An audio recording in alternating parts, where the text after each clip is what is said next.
My older brother Greg is big and strong like our dad, and my younger sister Joan is small like our mom. I stand out because I have sandy brown hair and a slender build. When Greg would tease me, Dad would just laugh and say I needed to be tougher. Life is never fair, he would always say. As we grew up, we did what families do, went on picnics and visited the park. I often received Greg's old clothes, even if they were too big. My mom bought me belts and suspenders to keep my clothes up, but I still felt different. Greg and Joan had new things, while I had to live with hand-me-downs. Another difference was that Dad seemed stricter with me than the others. Greg was just like him, and Joan was always his favorite. Dad even called me the mistake. During my teenage years, my family didn't seem to notice when I got left out. Mom sometimes worried, but Dad would just say his life isn't fair, and I would be left on my own. The good side of being alone was that I learned a lot. I studied hard and became interested in science and technology. Over the years, I saved enough money from my allowance and odd jobs to buy parts to build my own computer. I learned how things worked. My studies became my escape. I learned about physics, geography, biology, chemistry, history, and I even picked up English, German, and Spanish. I spent so much time in my room that I absorbed everything. I was a straight-A student, and my teachers praised me. Even if it felt like my parents didn't care, my mom would give me a small smile while Dad would just grunt. Greg made fun of my interests, even though he struggled in school. In the later years of high school, Greg became more physical with me, pretending it was brotherly love, and Dad seemed to support him. Joan laughed at my situation, but ignored me. One time, Mom found me trying to soothe a bruise on my side. She held the ice pack on it for a few minutes while telling me not to provoke Greg. But Mom, I don't do anything. I try to stay out of his way, but he always seems to hit me hard when I walk by. I complained. With how Dad supports this and how Greg acts towards me, it feels like I belong to the wrong family. Mom seemed like she wanted to say something, but stopped herself. Instead, she replied, "I will talk to your father and brother about this. They may not understand, since I guess you're different from them." A few days later, Mom must have had that talk because Greg started coming into my room every few days when I was asleep and hitting me in the stomach. Dad never mentioned anything, but he always had a sneer and a smile that felt mixed. I often had marks under clothes that didn't fit well. I was careful not to let anyone at school see the effects of the hits until one day during gym class. While we were running, someone played a prank and threw a metal bar in my path. I tripped and fell, cutting my arm. I was sent to the medical bay where the nurse, Mrs. Erskine, asked me to take off my shirt to clean and bandage the cut. "Harry, sweetie, it's all right," she said kindly. "I've raised 3 sons, and you're not showing me anything I haven't seen before. We need to clean this to keep it from getting worse." After hesitating a moment, I took off my shirt, trying to hide the bruises Greg had given me just a few days earlier. After a few minutes, I relaxed, and even though my wound hurt a lot, she cleaned it up and put a tight bandage on it. When she finished, I turned to put my shirt back on, but Mrs. Erskine noticed a big bruise on my back. "Harry," she exclaimed, "are you okay?" I tried to downplay it, knowing that in my family, they didn't like to talk about problems. "I'm fine, Mrs. E. I must have tripped a few days ago and didn't realize I hurt myself." She didn't seem convinced, but kept quiet and sent me on my way. I didn't know it then, but she began to speak to the other teachers and said they should pay attention to me. An unexpected result of this was during my senior year when the teachers joined forces to support me without me knowing. They figured out that I wasn't facing any problems at school and assumed that it was something happening at home. However, they couldn't interfere directly without causing trouble or talking to me about it. Instead, they took action in a different way. Toward the end of the year, they helped me apply to several universities, especially to one a few hours away, to get me out of my home. They helped me choose a course of study, and I discovered that I wanted to major in chemistry, so my science teachers assisted me with a scholarship application. Taking a chance, my science teacher, Mr. Daniels, who I always got along with, reached out to my parents to set up a meeting about a scholarship. They came to the school a week before the submission date, and 5 of us were in the room. Mr. Daniels, the school principal, Mr. McDonald, my parents, and me. Mr. and Mrs. Other, I don't think you see how big this chance is for Harry. He is one of the brightest students we have seen recently, and he could get a full scholarship to go to university.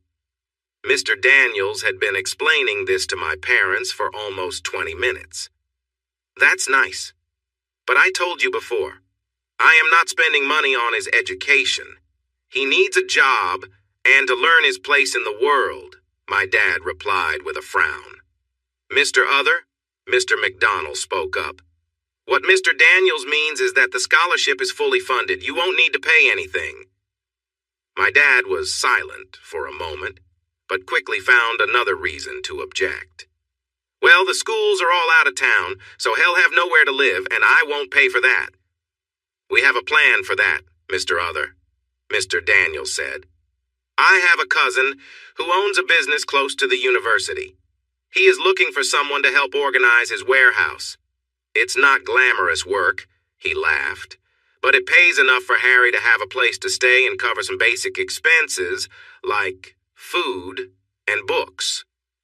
I looked at Mr. Daniels, puzzled, because he had told me earlier that I would be working on research in a lab that connected to my chemistry studies. He caught my eye, winked, and subtly shook his head. I understood the hint and said nothing. My dad thought it over. Well, as long as I don't have to pay and he learns about hard work and it gets him out of my house. Great, Mr. McDonald chimed in before my dad could change his mind. I have the paperwork ready for you to sign. It took about an hour, but eventually everything was signed, and we went home. I was surprised when Mr. Daniels pulled me out of class 2 weeks later and handed me a thick set of envelopes. You're all set. The admissions board has approved your scholarship, and my cousin Norman looks forward to meeting you over the holidays before university starts. Mr. Daniels, I don't know what to say. Just remember me when you reach your goals. He paused. Harry, you will do well in whatever you choose. You're smart, hardworking, and you think of others first. All the teachers at school have known for some time what was going on at home. I wanted to defend my family when he raised his hand and said, It's okay. You don't need to say anything. We understand and thought of a way to help one of our bright students. School ended for the year, as it does in Australia, and I found I finished 3rd overall. I could have tied for 1st if my parents had let me participate in 2 extra credit trips, but they said no again. After school closed, Mr. Daniels came to pick me up to show me my new job. On the way, he told me to call him Jack, since he was no longer my teacher. We drove to the next city, which took a little over an hour. He introduced me to Norman and helped me find an apartment. It was a great 3-day trip where I was able to talk to Jack and Norman like friends. They listened to me and explained my new responsibilities. Norman had put in a good word for me, and I had the option of 2 one-bedroom apartments between the school and my future job. I chose the one closer to work. It was on the 1st floor of an older but well-kept building. The landlord, a nice older man, told me to call him if I needed help. On our way back, Jack and I discussed what I would learn. I felt excited, thinking that there might be more to life than being overlooked at home. The night before I left, my mother came in with a dozen boxes to help me pack. Mom, I can't take all of this on the bus. It's fine, dear. I spoke to your father, and I'll take you in these boxes in his truck tomorrow. 1 trip, and you're moved. Mom looked emotional as she approached me and gave me a huge hug. But soon after, she broke down in tears. "Oh, Harry, my precious Harry, you deserve so much more. I could not do much for you, but I have a gift for you." She left my room and returned with a small box. Inside was a lovely notebook and what seemed to be a fancy fountain pen. I planned to use the notebook to write down my ideas and discoveries in the future, and the pen would always be on my desk. "Don't tell your father, but I wanted you to have something special just for you," she said, her voice softening as she looked at me. To know how much I care about you." Then at last she left, and I could hear her sniffling. At dinner that night, not much was said. Joan said, "Don't be any more of a loser than you already are," looking at me with disdain before turning back to her phone. Dad sneered, "I'll make sure to find another big brother to help take care of you." I thought it was an empty threat since I doubted he knew anyone outside of our town. "And make sure you don't embarrass this family any more than you have." Mom remained quiet but looked at me with the saddest eyes I had ever seen. The other surprise I got that night came just before midnight when Greg came into my room and started to hit me. As usual, I didn't fight back, and he chuckled as he left, saying, "Just so you remember your place." I can't say I was upset to be leaving. The following year was wonderful. I began learning new chemistry ideas and how to make my own discoveries at university. When I wasn't studying, I was working with Norman, putting what I learned into action. I got to study as much as I wanted, and for once, I was earning my own money. Being away from my family for the first time felt freeing. If this was what freedom was, I enjoyed it. Jack also visited often, hanging out with Norman and me, and I thought he seemed to like spending time with me. In my mind, he became the big brother I always wished Greg had been. I saved a lot of money since I rarely went out, and when I had enough, Jack helped me pick out a car. We talked about girls, a subject I was too shy to approach, and just enjoyed each other's company.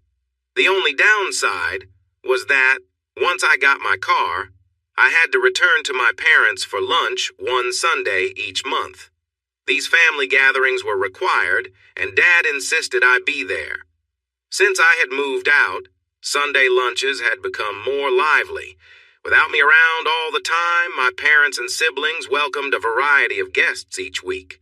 It was almost funny. My family seemed relieved with me gone. I noticed curious looks from everyone when I attended, even though my presence was expected. So, I sat quietly in the corner waiting for the afternoon to end, so I could return to my own life. Many people who worked for Dad were usually there, and I didn't like going alone and sharing the room with them. But as the obedient son, I complied. During this early time away, while learning and studying, I made an important discovery. I developed a new chemical formula that increased the strength and durability of certain plastics. However, when a particular common compound was added, the plastic would break down into its basic parts in just a few days. When I shared my discoveries with Norman at work, he was amazed. "You're incredible. This could change how we use plastics everywhere and help the environment." In the following week, we worked in the lab and kept showing that my formula was effective. By the end of that week, we were in his office when Jack came in after school. We filled him in on what was happening. "Harry, Norman and I have some important things to discuss with you. If we handle this the right way, your discovery could make you well known."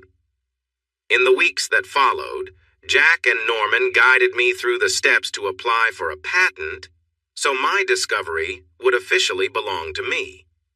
I had just turned 18 before school ended, so fortunately, I didn't need to involve my parents.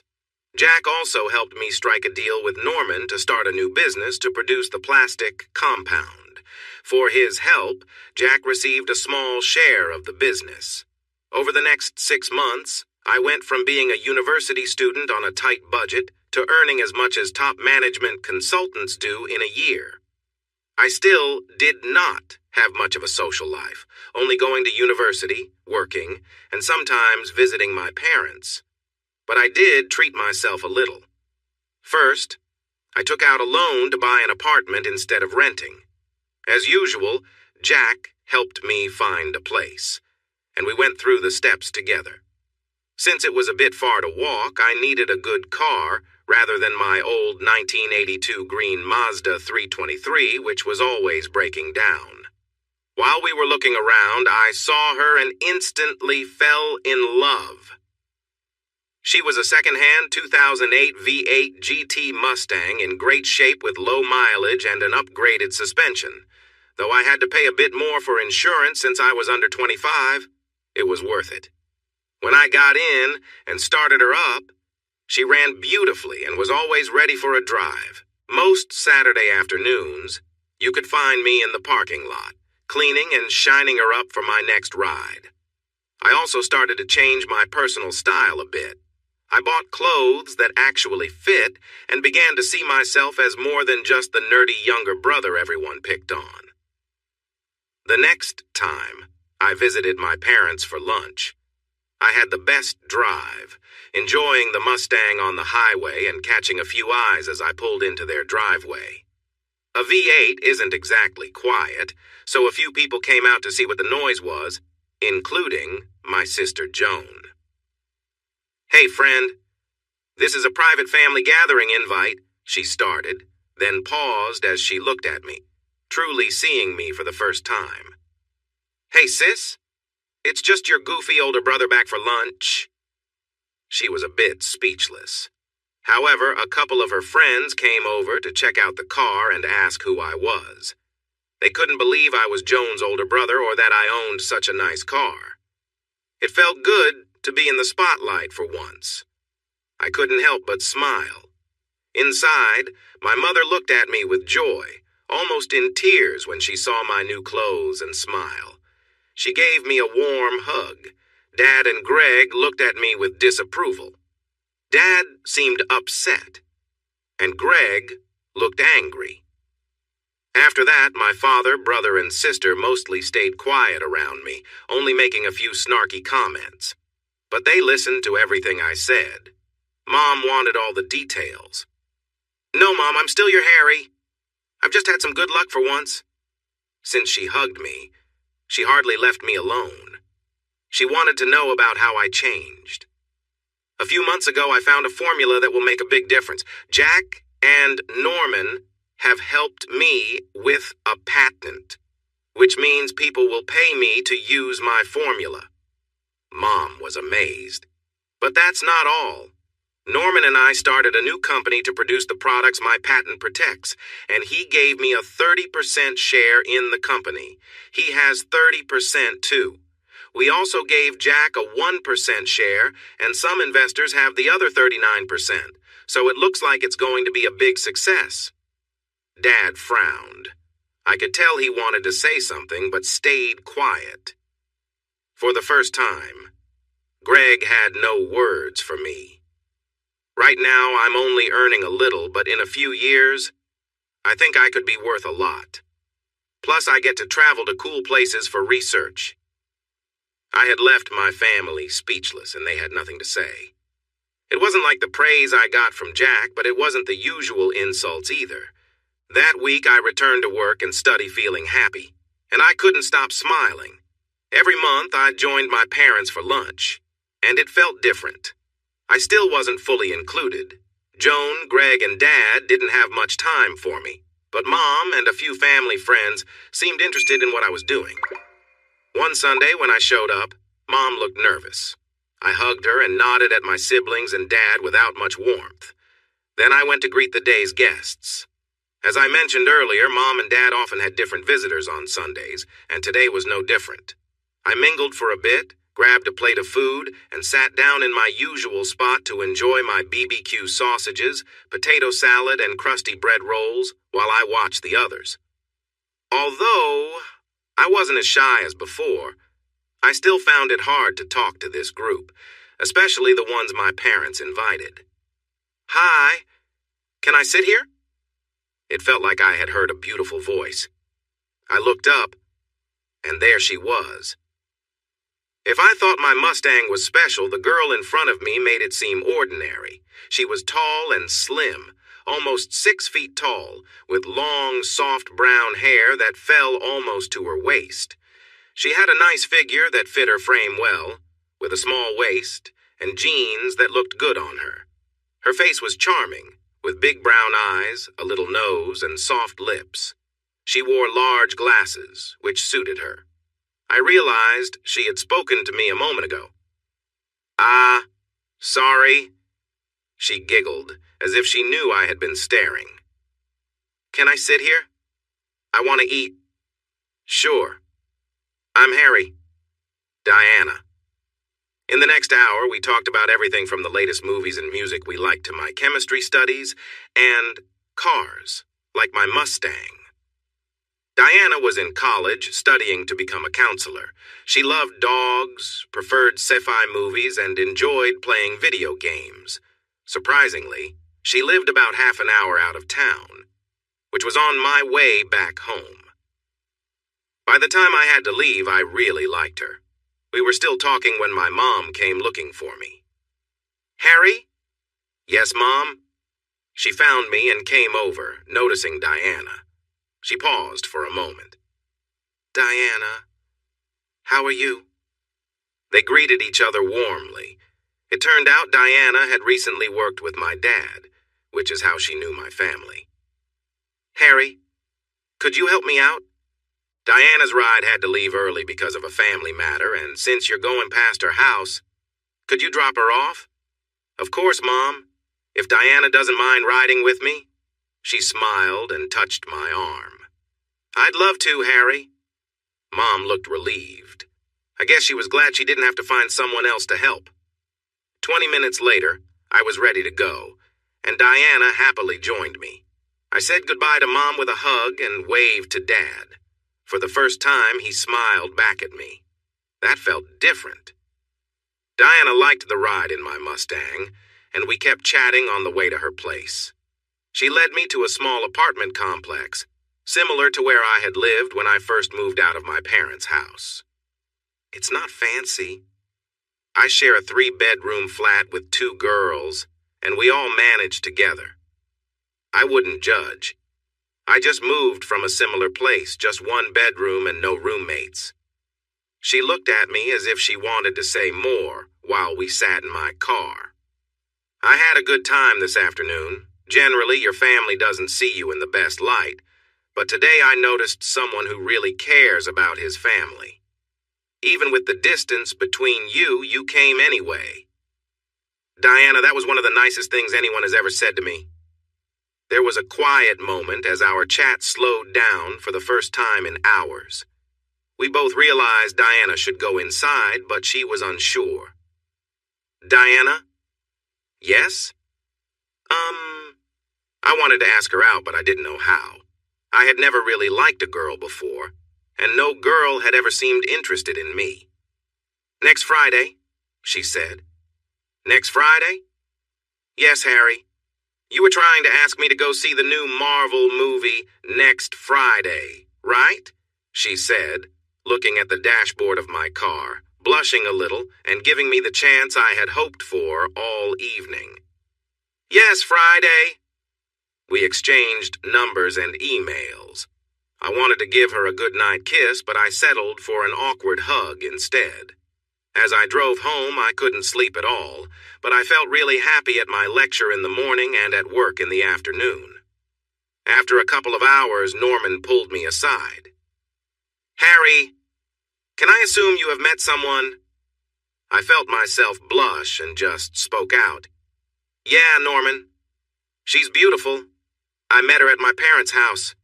Her name is Diana. She's studying in college and she lives not too far away. We're going to see a movie on Friday night." Norman thought it was sweet and kept mentioning it as puppy love for the rest of the week. Still, he kept me focused. Mistakes in the lab could be very expensive and my work needed to be done carefully. Diana and I talked on the phone a few times that week, and when Friday afternoon came, I was really nervous. So I called Jack. He had spoken with Norman, so he understood what I was feeling. For the first 10 minutes, I told him all about Diana and our talks, expressing my worries about messing up my first date. He laughed. "It's okay, Harry. Being a bit nervous shows you like her. Since you're going to a movie, it won't be too awkward. You'll spend much of the time watching the film. Wear those nice dark blue jeans, the white shirt, and the white sneakers we bought you. Don't forget to brush your teeth and wear deodorant. Just be yourself. You'll be fine." "But I'm not charming." "Harry, you might not see it, but girls notice you all the time. You just don't realize it. Just yesterday, some of the lab tech girls were waiting over you as you walked around the lab. With your new style, driving a Mustang, and the confidence you show in your work, trust me, people notice you. It seems like Diana has noticed and wants to make her feelings clear before someone else does." That thought made me feel more nervous. That night, as planned, I picked Diana up at 7. We went straight to the movies for the 7:30 show. We both really liked the film. Marvel does a great job with the story and special effects. This movie was funny and we laughed a lot. In one funny scene, the main character got caught in a silly situation before he could turn invisible, and Diana grabbed my hand because she was laughing so hard. When the scene ended, she kept holding my hand. I didn't mind at all. I think we might need to watch the movie again because I was a bit distracted by Diana holding my hand. After the movie, still holding hands, we walked to a cafe outside the cinema. Diana pulled me over, and we sat down to order Italian hot chocolates. If you haven't tried one, you're missing out. They're amazing. Imagine a thick, warm chocolate drink so rich that you can stand a spoon in it. We started by talking about the movie, then moved on to our hopes for the future, our jobs, and my car. I nervously complimented her on how lovely she looked in dark jeans and a light blue blouse. She had her hair nicely done and was wearing thin-framed glasses that suited her well. What made my evening special was finding out that we shared a love for people watching. Have you ever just sat and observed the people around you, noticing how they move and react to each other? We discovered that we enjoyed watching people and creating silly stories about them. For example, we imagined one couple were spies trying to gather secrets about our little town. Another older couple seemed to be rushing back to their home before the deadline hit, while a young couple walked hand in hand, sharing kisses and living their own love story.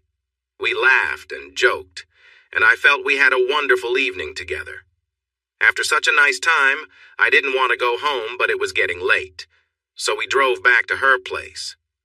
Once we arrived, I got out, walked around, and opened her door. She stepped out and hugged me, then, to my surprise, she gave me a quick kiss on the lips. It was unexpected but delightful. Diana giggled and took a step back. "Harry, next Friday." "Yes?" "You're taking me out next Friday." "Oh, yes, I've got it. Nothing could keep me away." She laughed, instantly getting the joke. For the next few months, we saw each other almost every weekend, and even a few evenings during the week. We spent a lot of time talking, holding hands, and sharing sweet kisses. I met her flatmate, Cindy, who was a bit older. She was blonde and well put together, but dressed modestly, while Dawn, a quiet brunette, mostly kept to herself. I introduced Diana to Norman, showed her around the office, and met some of the lab team. I noticed a few girls looked at us a little longer than usual as I introduced Diana. Maybe Norman was right, and Diana was making her presence known. We often traveled together. She had an old Datsun, so we spent time in my Mustang. I bought us matching aviator sunglasses, with hers being prescription. Diana felt a bit confused and guilty about the cost, which was nearly $300. However, I was starting to really like her and wanted to treat her a little. Diana, let me buy these for you.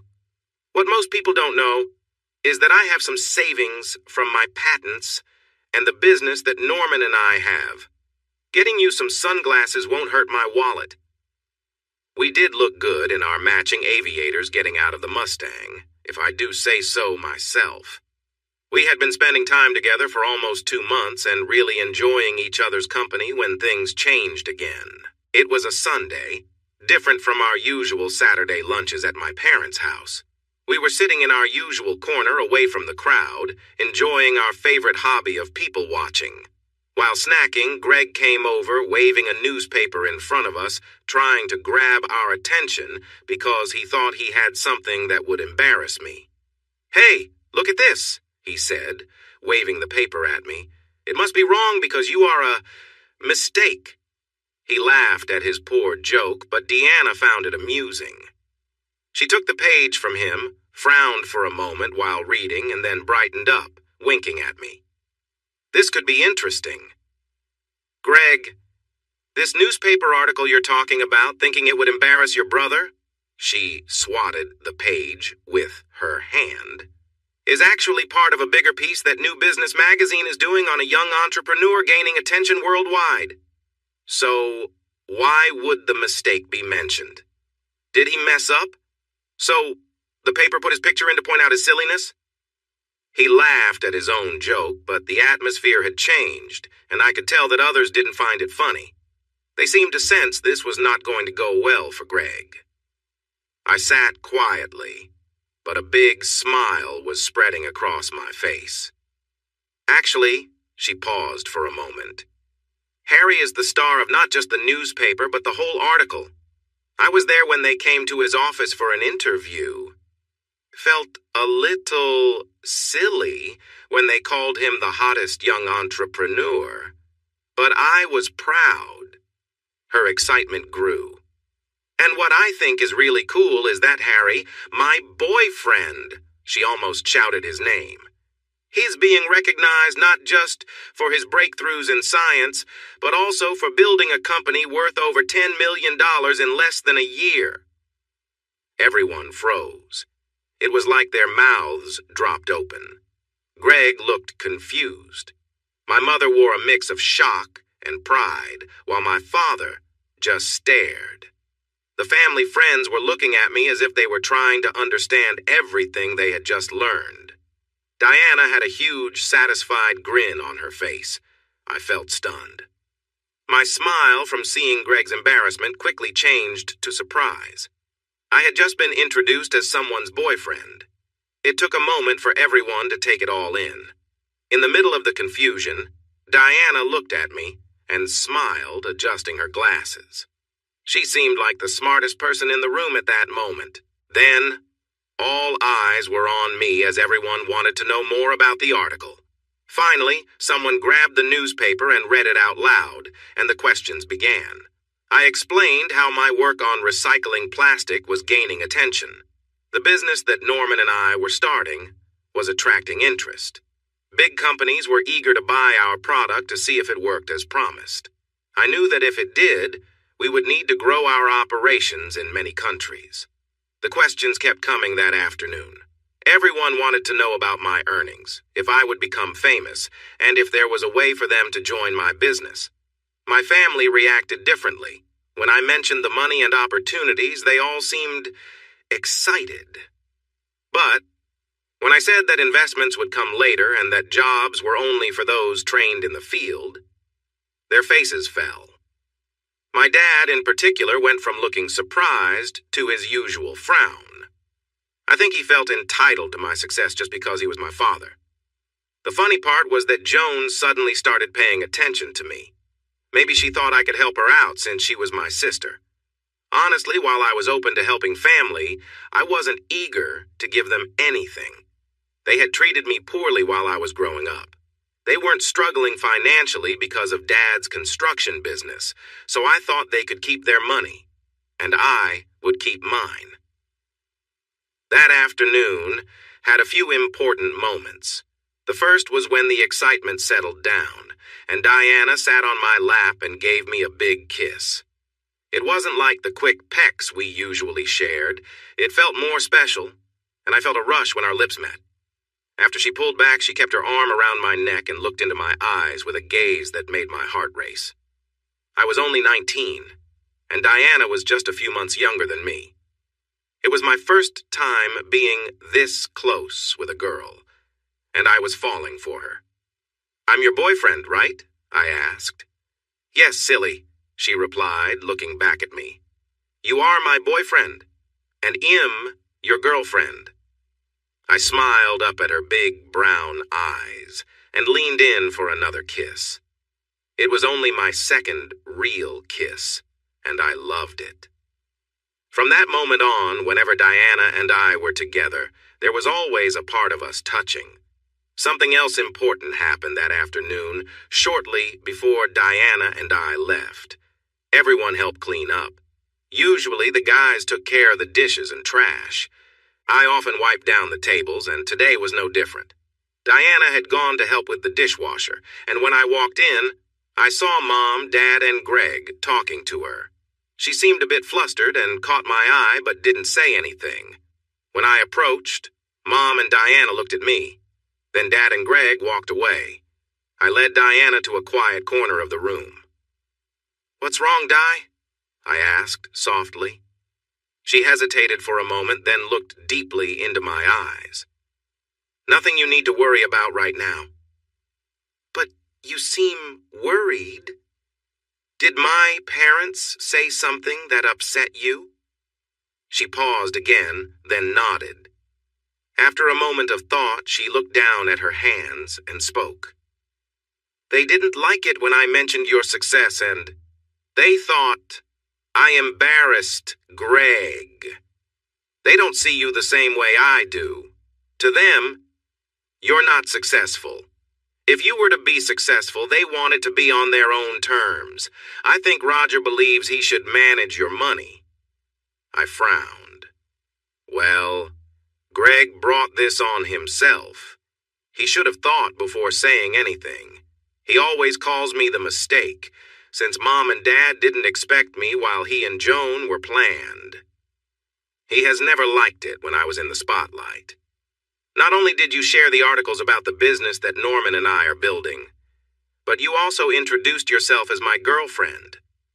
She turned red with embarrassment. I took her hand and kissed it. "I know my dad thinks I should credit him for my success and let him manage my money, but that will never happen. Besides Jack and Norman, no one showed interest in me or my achievements until you came along. Now, I have the challenge of taking care of someone I really care about. So I'm going to work hard to be the boyfriend you deserve." "Oh, Harry," she said, falling into my lap as she pushed me back onto the couch. Mom watched from the kitchen, but didn't say anything. Sitting on my lap, Diana wrapped her arms around me and rested her head against my chest. She might have shed a few tears. I wasn't sure. The next few months felt like a dream. Diana and I spent as much time together as we could. She started coming over to my place more often, and we shared some wonderful moments together. I noticed she sometimes dressed differently, and while I was tempted to go further, I respected her boundaries. Kissing her was exciting, and we became closer.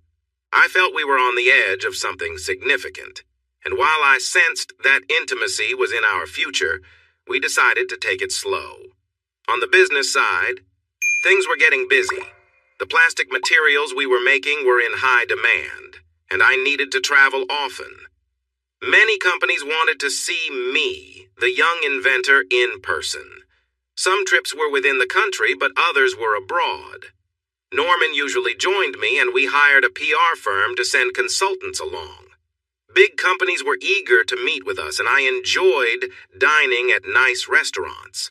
I also stayed in comfortable hotels, all paid for by the clients.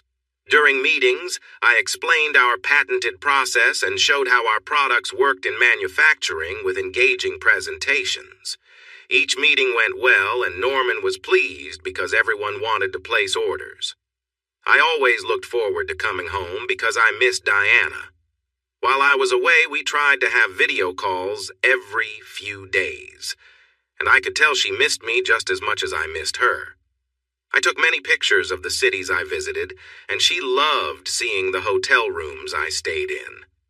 Diana had never traveled much, so having a boyfriend who did made her feel excited and a bit sad. I hoped that someday we could travel together. Because of my travels, we missed 3 months of family gatherings. Diana said she would only go if I was there. I sensed something deeper. We were always invited, but if I couldn't make it, Diana would find a reason not to go. One exciting part of my trips was that our investment team helped us open new factories in 3 different countries. This greatly expanded our business. When we returned home from the trip that secured our 3rd site, Norman and I, along with our senior team, worked really hard for 2 weeks straight, without any days off, even on the weekends. It was a busy time, but we all knew that if we set everything up properly, it would be worth it. We planned for our main office to be the research center, while our overseas locations would produce our products for local markets. This way, we could control things better and respond to local needs instead of shipping everything globally. During this busy time, Diana often brought me lunch and sometimes sat with me in my office or in the company lunchroom. Unfortunately, we didn't see each other much, even after we set up the management structure in those first 2 weeks. I still worked long hours, sometimes up to 20 hours a day. By the end of the 3rd week since I got back, Diana and I hadn't even gone out on a date. She finally decided she wanted to change that and spoke to Norman about giving me Friday night and Saturday off. She didn't tell me herself. Norman was the one who broke the news, and he laughed when I initially protested. "Harry, that girl really cares about you. She's been trying to see you every day since we got back. You need to spend time with Diana. She knows you're busy, but she also needs to know she matters to you. Just take the time off and enjoy the evening and tomorrow with her. You work harder than anyone, and the job will still be here when you return," he said with a playful smile. "And don't forget to share some of the gifts you got for her. Let her know how special she is to you." That evening, I planned to do just that. I let Diana know I would be home early and told her when to meet me at my apartment. When she arrived that evening, she melted into my arms and kissed me like it was the most important thing in the world. "I've missed you so much. Lunch at your office just isn't enough." She pulled back, looking excited. "So, where are we going tonight?" "Sydney." "Sydney?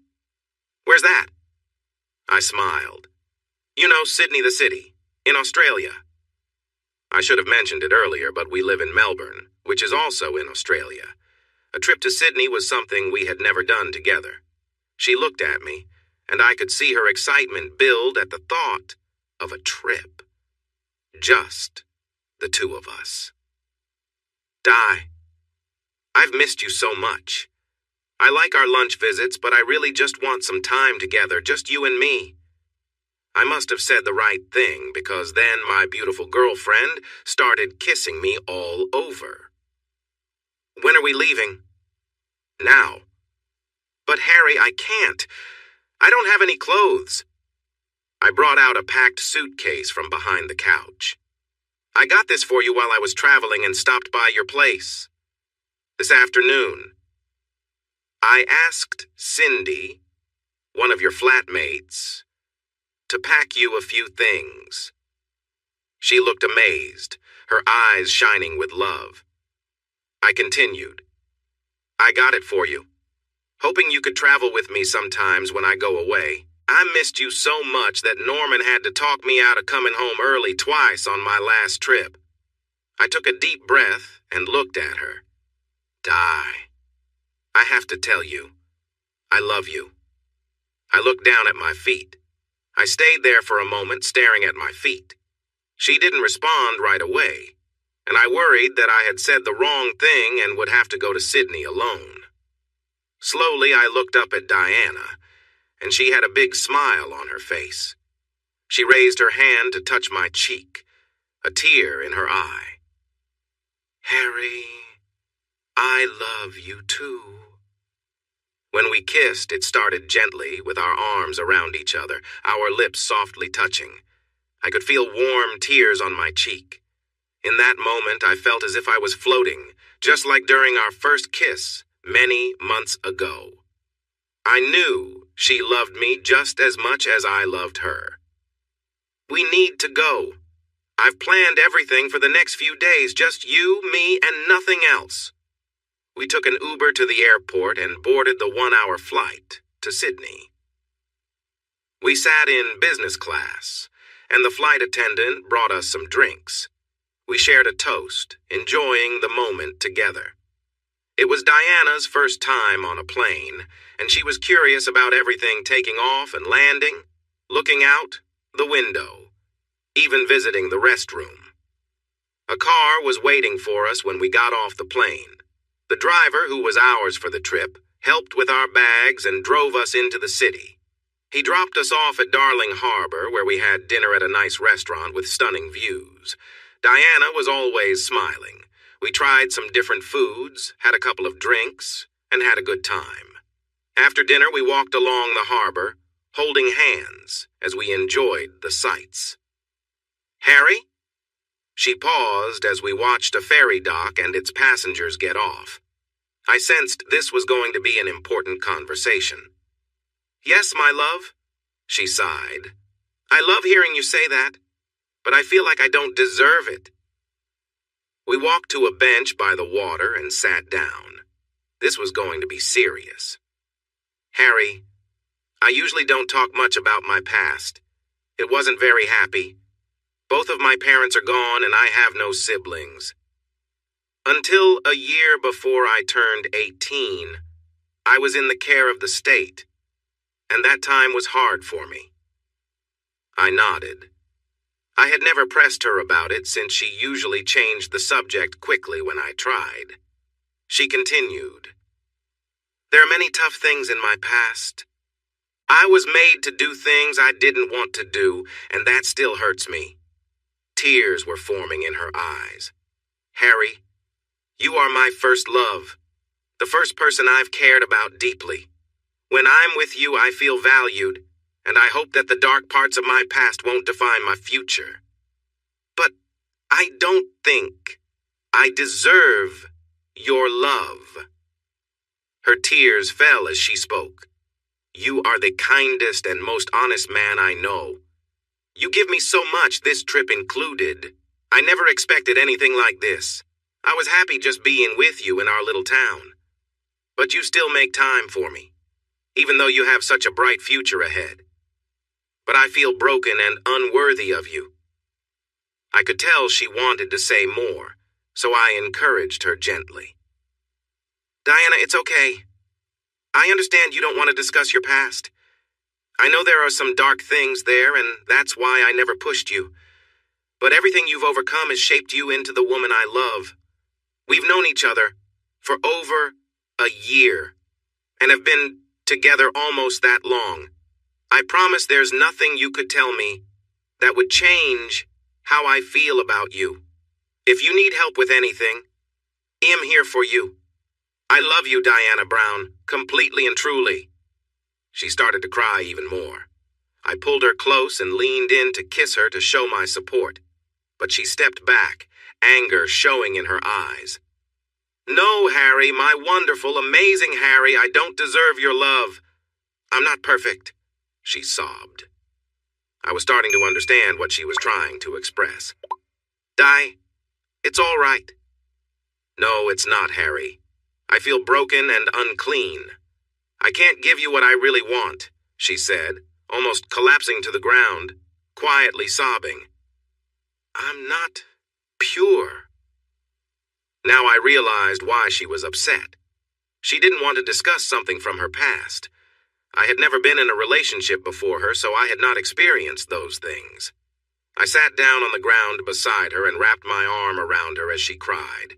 I thought about what she said as she let out deep sobs, like someone who felt they had lost something very important. People walked by, some offering to help, while most just looked at us but didn't stop. Eventually, I helped her back to her seat.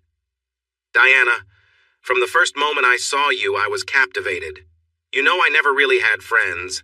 My family made sure of that and often treated me poorly. My sister ignored me and my older brother bullied me. My dad looked down on me, and my mom never stood up for me. She looked at me, clearly worried. Whenever the family went out, they preferred to leave me at home. They wouldn't spend on me if they didn't have to. I only got my brother's old clothes and had to do more chores than my siblings for less pocket money. If I didn't do things right, my father punished me. It hurt for days. I could see mercy and a bit of anger in Diana's eyes as I spoke. I've never told anyone this before. I never trusted anyone enough to share the truth. Even when people got close to knowing, I would defend my family, and I don't even know why. Dee, you think I would turn away from you because of what you shared. But I love you even more now. You took a risk by opening up to me, even if you weren't ready to say everything. I trust you, and I understand that you have a past. I was unaware before you told me, but I know that in real life, people our age have different experiences. I love you, Diana, and what you shared doesn't change that. We are here together this weekend because of my feelings for you. I'm not going anywhere, and I really hope you'll stay here with me for a long time. My words didn't seem to matter to her, and they brought on a new round of tears. She held me tightly and whispered, "It's not fair. I don't deserve you," along with "I love you" for about another half hour. It felt like we were in our own little world, where nothing else was important as we embraced. When we finally stood up, it was hard to imagine being apart.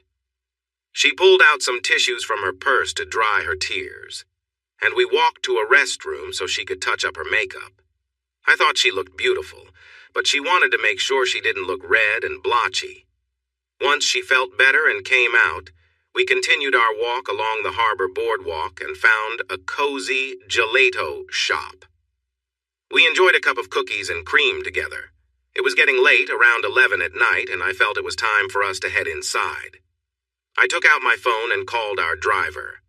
I had booked a 3-bedroom suite at a nice hotel near the famous Sydney Opera House. The view overlooked the water and included the Sydney Harbor Bridge and the Opera House. As we entered the suite, we were both amazed by the view. We checked out all the rooms, then sat down on the couch in the main room. I cherished every moment I spent with her, feeling a deep connection between us. I knew we would have to discuss sleeping arrangements soon, but Diana spoke up first. "Harry, is it okay if we sleep in the same bed tonight? I've had such an incredible night, both happy and sad, and I just want you to hold me while I sleep. I want to feel safe with the man I love." I hesitated for just a moment, not wanting to deny her request. I wouldn't have it any other way. We moved to the large master bedroom. Our suitcases were already there, as our driver had assumed we would be staying together. I smiled at the thought of being next to the person I cared about most. Diana took a few items from her bag, went into the bathroom, and blew me a kiss as she closed the door. I changed into some comfortable boxers and climbed into the bed. It felt amazing. In my work, I've stayed in many nice hotel rooms, but what often irritates me about hotel beds is that many claim to have a king-sized bed, but it's really just 2 twin beds pushed together. This bed, however, was a real king-sized mattress, dressed in soft cotton sheets that felt fresh and luxurious. In the softly lit room, I was sorting through the pillows, each with a different feel, some big and fluffy, others firm and sturdy. I was still figuring out which one felt best when the door opened, and I turned my attention away from the pillows. There she was, the woman I cared for deeply, standing in the doorway, framed by the glow from the lamps. She had a warm smile, her presence calming and familiar. She wore a simple nightgown that fell just above her knees. Her gentle demeanor shone through, and her natural beauty made my heart race. Her hair was loosely held back, and she looked over at me, her eyes sparkling with a quiet excitement. She took a playful pose in the doorway. "Like what you see," she teased.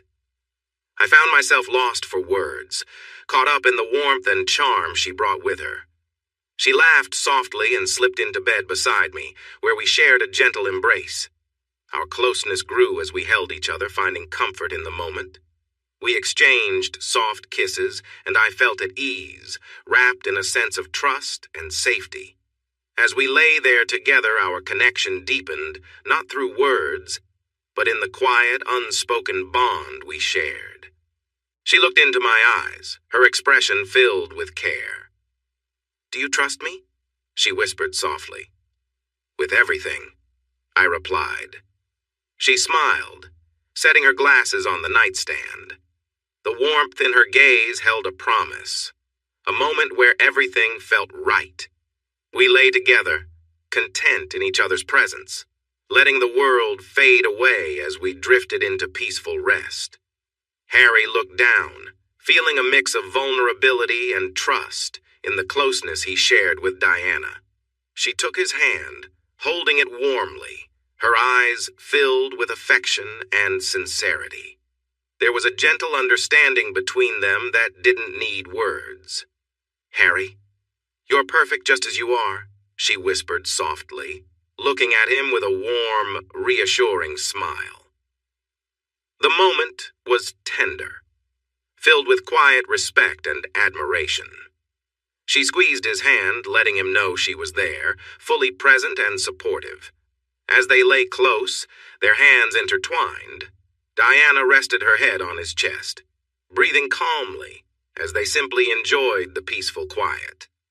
They both felt a sense of wholeness in that shared silence, the comfort of knowing they were truly accepted and valued by each other. Harry, feeling relaxed, wrapped his arm around her, drawing her closer.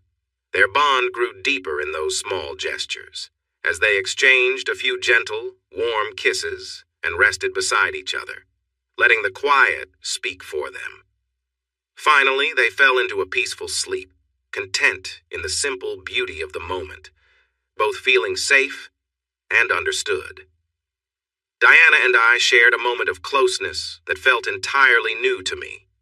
Her gaze was warm and reassuring as she leaned in and asked softly, "Are you all right?" I nodded, a smile spreading across my face.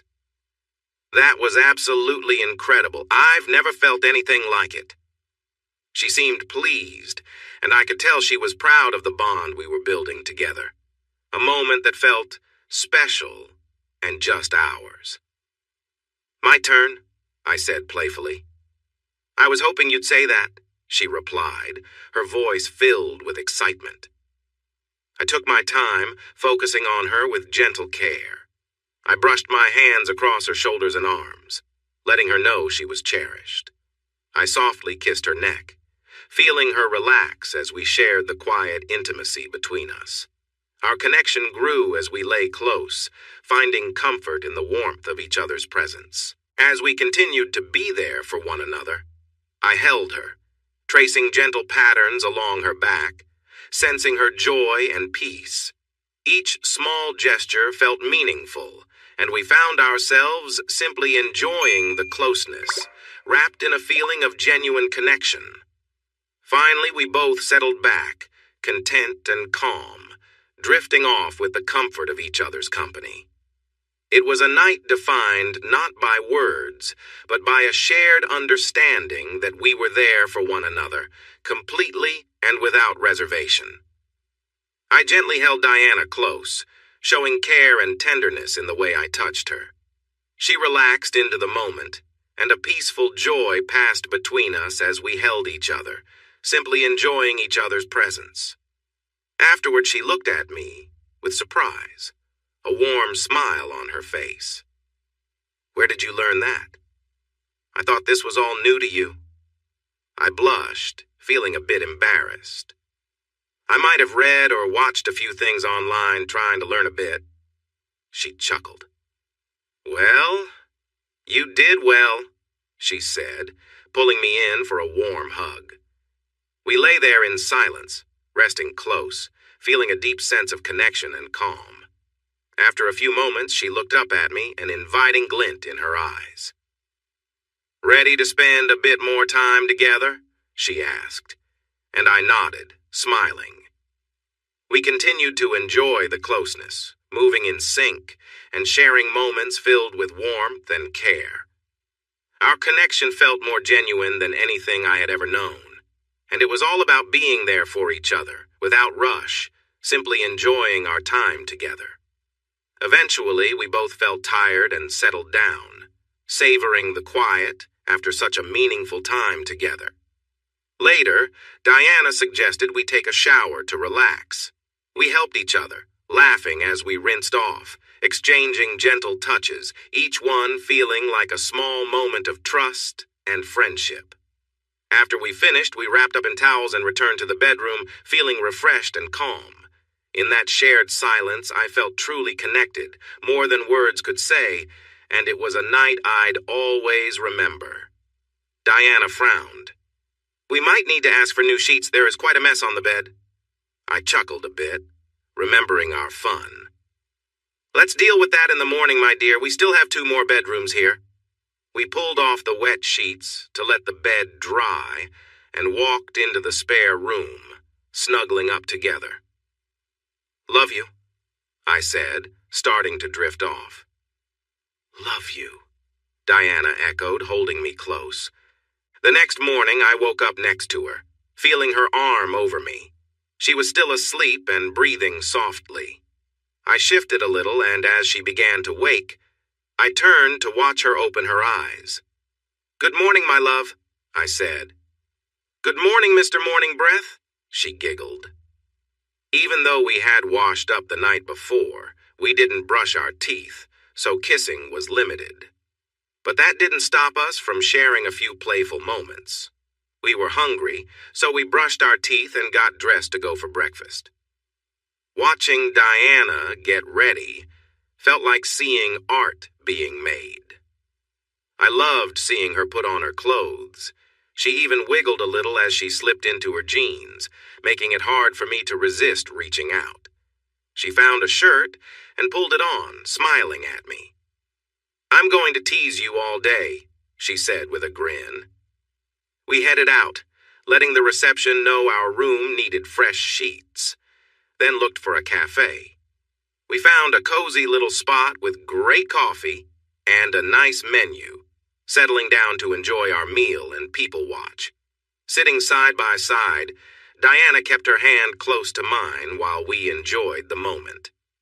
"Honey, I hope you know you made last night amazing," she said. I laughed lightly. "Just like you made my night special."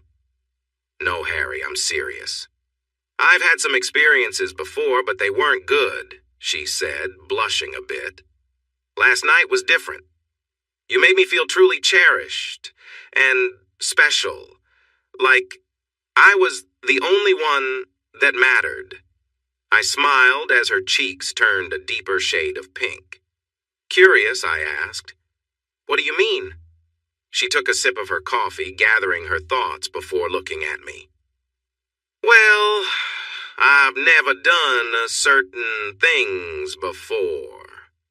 If you had asked me yesterday, I wouldn't have imagined trying some of them. But last night felt special, and I like doing those things with you." I could see her trying to express herself, and it made me smile at her shyness. She continued, "Harry, I had never felt like that before, not even when I was alone. You were amazing," she said. "I couldn't get enough of you. It felt like I was with someone new, and I was happy to share that with you. She leaned in and kissed me softly, and we finished our late breakfast. After that, we strolled around the city for the morning. I called our driver, and 20 minutes later, we were on a tour of Sydney. He took us to the Opera House where we walked around, took selfies, and had a great time. Next, he took us to the Harbor Bridge, and we managed to join a bridge climb that let us walk above the busy traffic below. Diana and I had a fantastic day. Once we returned to our hotel room, we spent time together, discovering more about each other and what we liked. I learned how to make her feel wonderful. We decided to shower together, enjoying the time we had. As we got ready, I stopped Diana from reaching into her suitcase. Standing there, she looked at me curiously. "I have a surprise for you," I said, as I grabbed a suit bag and opened it up. Inside, I revealed a little black dress with matching shoes and a clutch that I had bought for her in Paris when I was there for work. It was a designer item. I spent a long time picking it out, making sure I got the right size with the salesperson.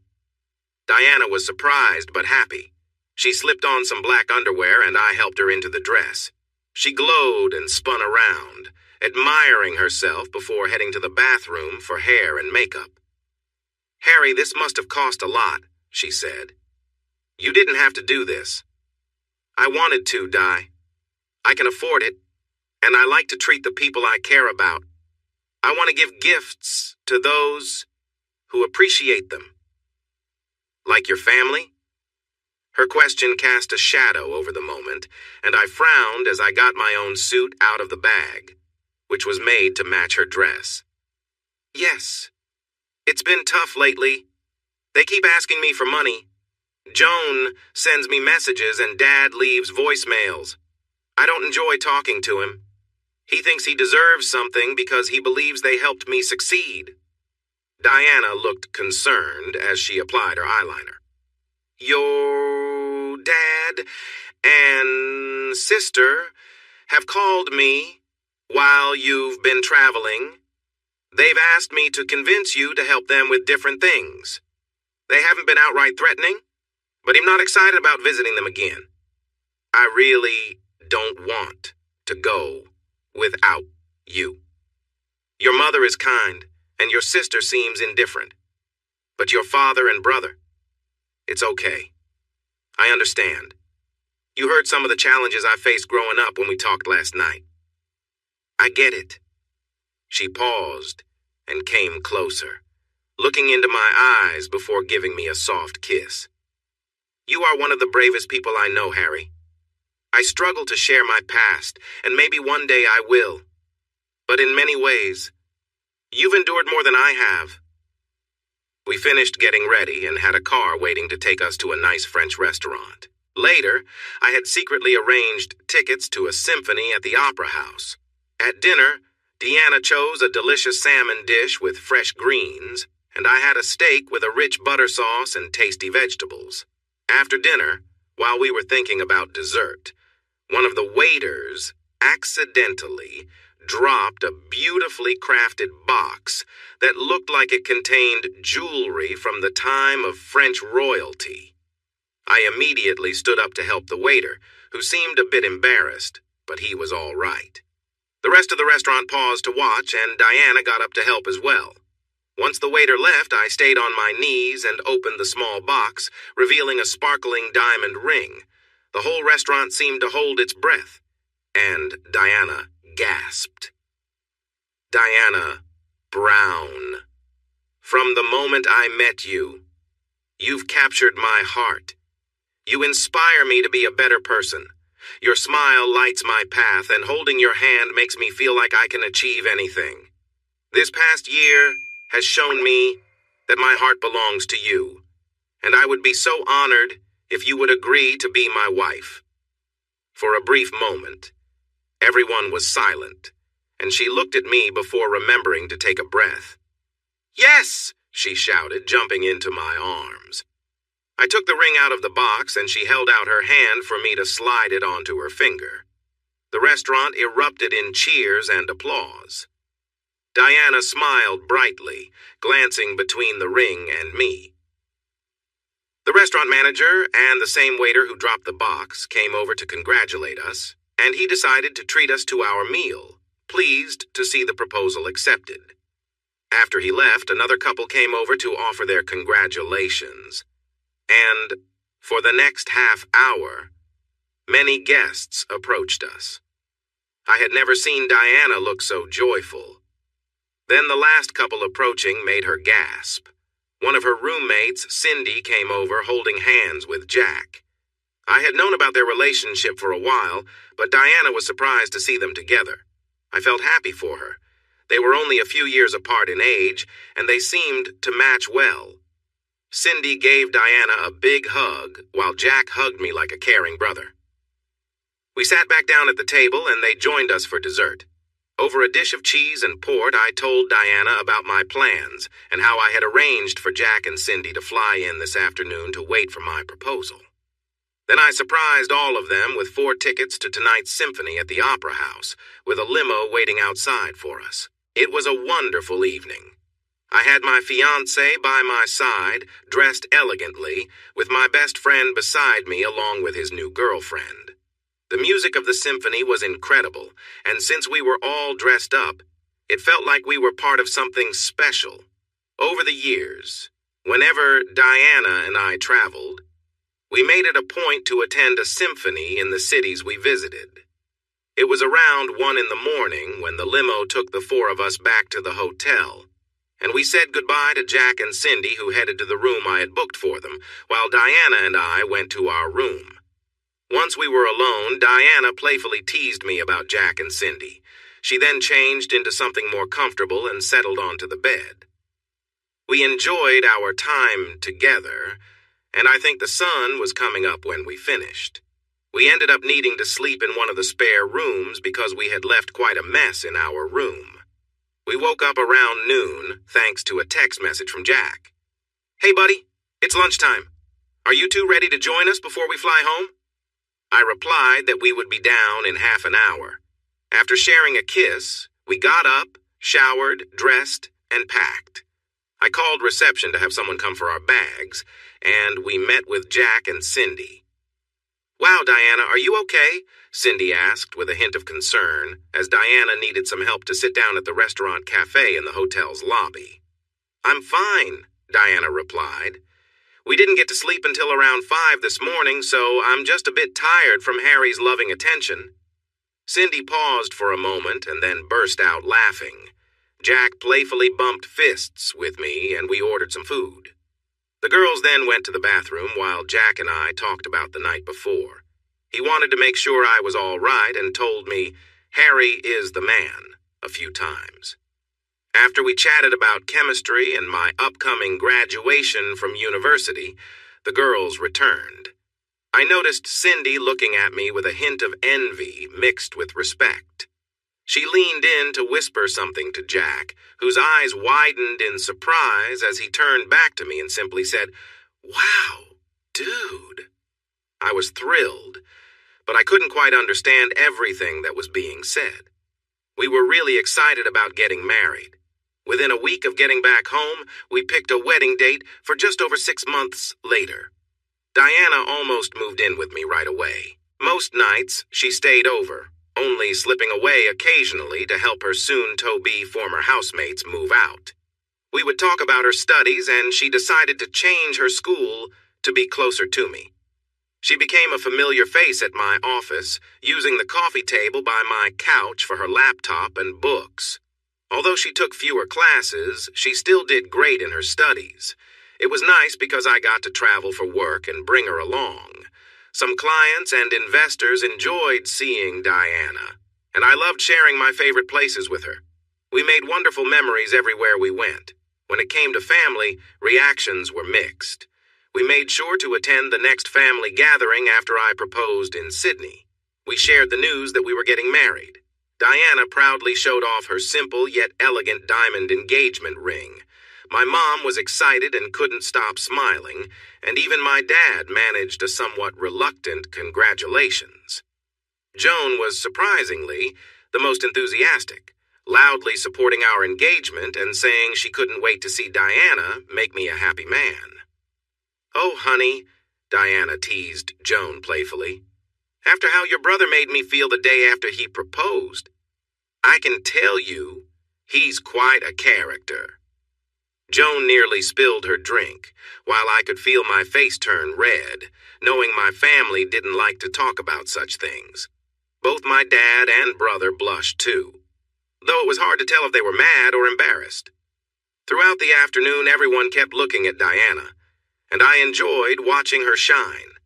It was one of the few times I could relax and feel proud of my fiancée. Another great moment was graduating from university with my degree in chemistry. I considered doing more advanced studies, but with my business and Diana, I wasn't sure I would have the time. I could always go back to learning later.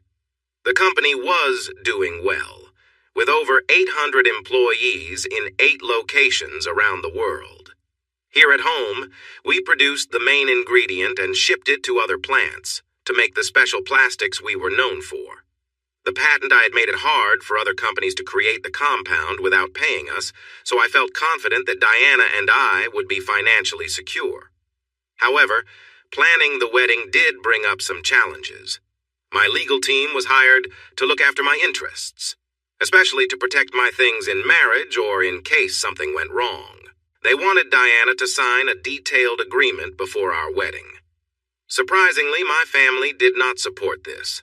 At one of our regular family gatherings, we were all talking about the wedding. I sat on one couch with Diana, while my parents were on another. Joan was with her boyfriend, Fred, though she changed partners often. Greg sat alone in his chair. I felt sorry for him. He often acted like he was better than everyone else, which made it hard for him to make friends. I think this was because my dad always gave him everything without teaching him any lessons. Everyone but Diana and I opposed the agreement. "Harry, this is wrong. When you marry Diana, everything should be shared. This is just a way for the wealthy to keep everything for themselves," Dad said. "But Dad, I am part of the wealthy. I don't have anything to hide from Diana," I replied. She squeezed my hand. "You need to see that this agreement protects not just me, but also everyone who works for me. If something happens to me, I want to make sure everyone, including Diana, is taken care of." Dad looked upset. Also, Diana is well cared for in this agreement, so I would never hold back from her. Diana squeezed my hand again. "Dad," she started calling my parents Mum and Dad after we got engaged. I think it made Dad a little uneasy, which was likely why she did it. "I fully support Harry. I will sign the agreement because I trust him. I have nothing to lose, and it's the right choice." She looked at Dad firmly, as if they were having a silent discussion. At that moment, Greg, always ready with his opinions, spoke up. "If it were up to me, I wouldn't have any agreement. I'd just give everything and walk away." Joan shot him a look. "You really are clueless." "I am not," he shot back. "Yes, you are. Calling Harry a mistake just makes me wonder if he really is or if you are." Mum jumped in before things escalated. "Enough, you two. This is about Harry and Diana. They will make the decisions that make sense for them." With that, Dad stood up, raised his hands in frustration, and left the room. None of you understand. Life is hard. As the weeks went by leading up to the wedding, we sent out invitations, and people confirmed they would come. We divided up different groups we were part of. I asked Jack to be my best man, and Diana chose Cindy to be her maid of honor. We invited many people from our office, including some managers from our overseas locations. A few government officials and business contacts wanted to attend the wedding of a young professional like me. We even had a couple of reporters who asked to come. Our PR firm allowed this as long as all photos and stories were approved before they were shared. We also made a big decision by buying a piece of land and starting to build a house. It would be a large 7-bedroom, 2-story home on 100 acres, about 40 minutes from the city and an hour from my office and lab. The house wouldn't be finished until a few months after our honeymoon, but I was excited about it. The master bedroom would take up a big part of the top floor and include large walk-in closets. I loved that it would have a double shower with 2 shower heads. In addition, we were adding a spacious kitchen, a family room, a media room, a study, and a garage for multiple cars. We thought big because we wanted to stay there for a long time. Though I was doing well financially, we did take a small mortgage, but we planned to pay it off in a few years if things continued to go smoothly. I also updated my car. I kept my original Mustang, which is a classic, but I bought a new one, a 2020 GTR Mustang, in burnt orange with black racing stripes. It had over 500 horsepower and a 6-speed manual transmission, and you could hear it coming from a distance. I also got Diana a new Jeep JL, with a removable roof and all the extra features like heated seats and steering wheel, a full navigation system, and good storage space. With a new house, new cars, and our wedding coming up, we were excited to start a good life together. Of course, we still disagreed sometimes, but we talked things through and never went to bed angry. For our honeymoon, I took 6 weeks off. We planned a fantastic cruise from Sydney to Honolulu, staying in one of the best suites on a top ship. The best part was that Diana would be away from her devices and cut off from the outside world while on the ship. After that, it was just going to be the 2 of us. The months flew by, and suddenly it was time for my wedding. The day was clear and warm. As I stood at the altar waiting for my bride, I felt the excitement that every man likely feels before getting married. Jack noticed my nerves. "Don't worry, buddy. There's always time to run," he laughed. Greg, one of my groomsmen, and my brother joined in. "Yeah, mistake. You should run now, and Dad and I will take care of everything for you," Jack nudged him playfully. Just then, the music started, and Diana appeared. After a moment to gather herself, she walked down the aisle with Norman by her side. Since she had no family left, Norman was happy to step in and give her away. He had one daughter who was a teenager, and he was already nervous about this moment for her someday. They made it down without any issues. As the ceremony continued, we exchanged our vows. When the minister asked if anyone objected, we heard a grunt as we saw Mom squeeze Dad's hand. But that was all, and soon we were officially married. The reception was fantastic. Diana focused on what I liked, so instead of a typical buffet, she hired some of the best BBQ chefs from around the state. They set up 2 days earlier in a field we rented just for the reception, bringing in 3 different groups with their smokers to make ribs, pulled pork, sausages, and wings. With sides of cornbread, slaw, and chili fries, it was a joyful celebration. Even my dad had to admit the food was great. As the evening went on, we cut the cake, danced, and mingled with guests. I made my way around the room and spoke with everyone and even chatted with a reporter about how marriage would help us grow. I don't remember everything I said, but everyone seemed happy. However, during my talk with the reporter, I noticed my parents moving toward Diana. I kept glancing at her while I spoke, and it was the only moment that day when she looked upset. My dad appeared to be saying something serious, and my mom seemed to be trying to calm him down. I excused myself and walked over to hear my father finishing up. "Don't forget what you owe us, or I'll make sure the boy knows," he said. I stepped in quickly. "What do you think my wife owes you, Dad? And why would you need to remind me?" All 3 looked over at us, Mom and Diana turned red, while Dad looked ready to explode. Before he could say anything, Mom jumped in to defuse the situation. Your dad, who has had a bit too much to drink tonight, was just talking about how we brought you two together. Nice save, Mom, I thought. I was going to ask about it, but Diana looked embarrassed. There was more to the conversation, but she silently asked me to drop it.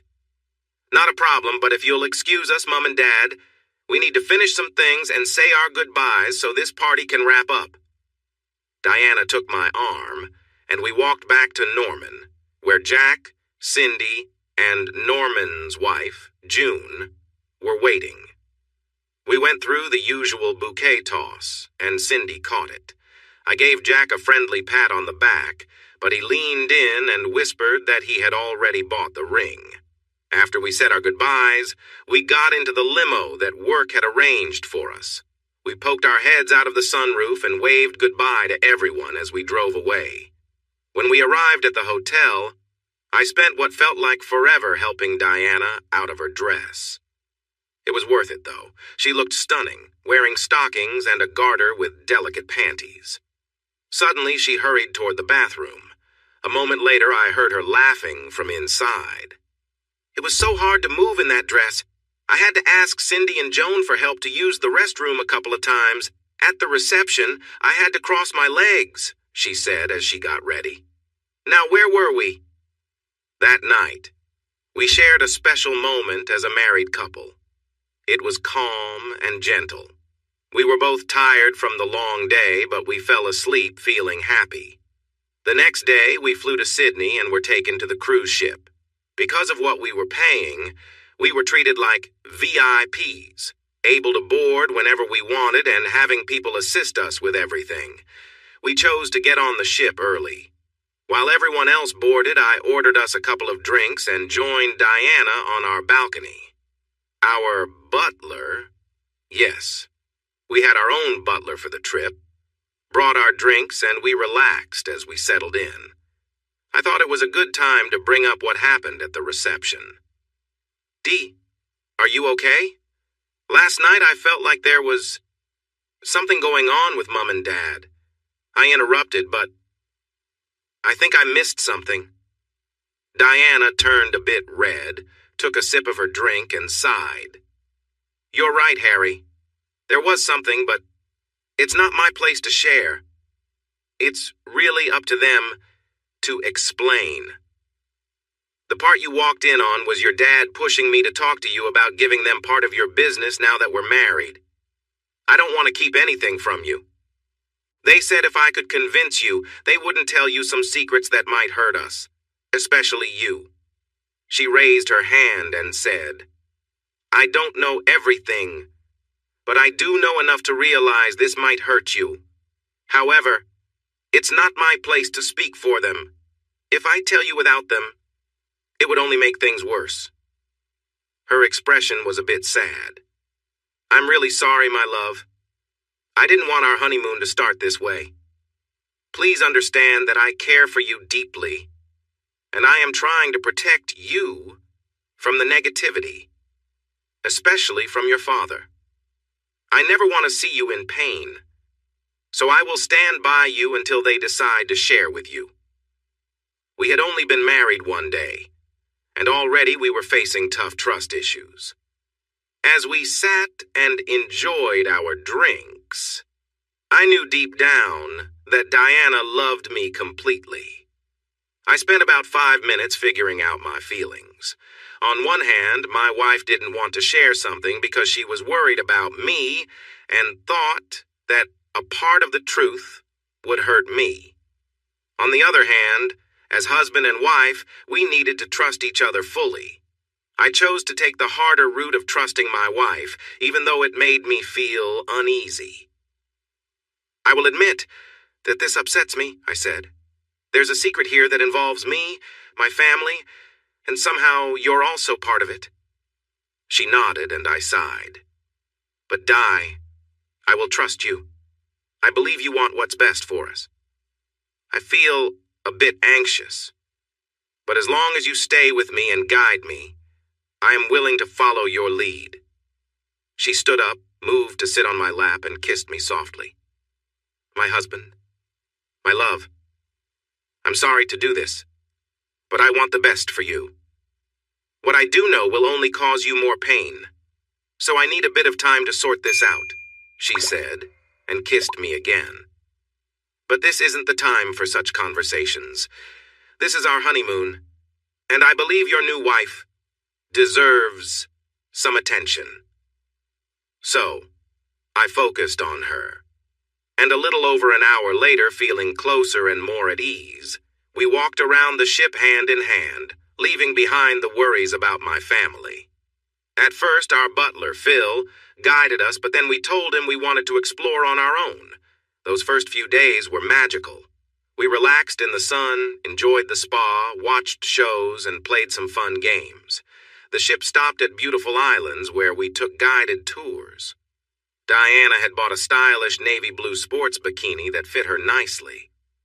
I felt a bit envious, but also proud as I noticed others admire her as she walked by. I have to say the most enjoyable part was the themed evening parties. Everyone dressed up according to the theme: white outfits, back-toe school styles, Gatsby. It was all such great fun. We were invited to dine with the captain as special guests, and afterward, we got a behind-the-scenes tour of the ship. Each day, we shared our love for each other often. One particular day, after returning from the beach, Diana and I had a moment we both cherished. Diana lay back on the bed, feeling relaxed, and I joined her. We explored our connection, enjoying each other's presence. She was playful and affectionate, and I focused on making her feel good. As we enjoyed our time together, we shared soft touches and laughter, feeling close to one another. Diana's playful touches made me feel a rush of happiness. The way we shared our love was a beautiful expression of our bond. After a while, we both felt a sense of joy and satisfaction.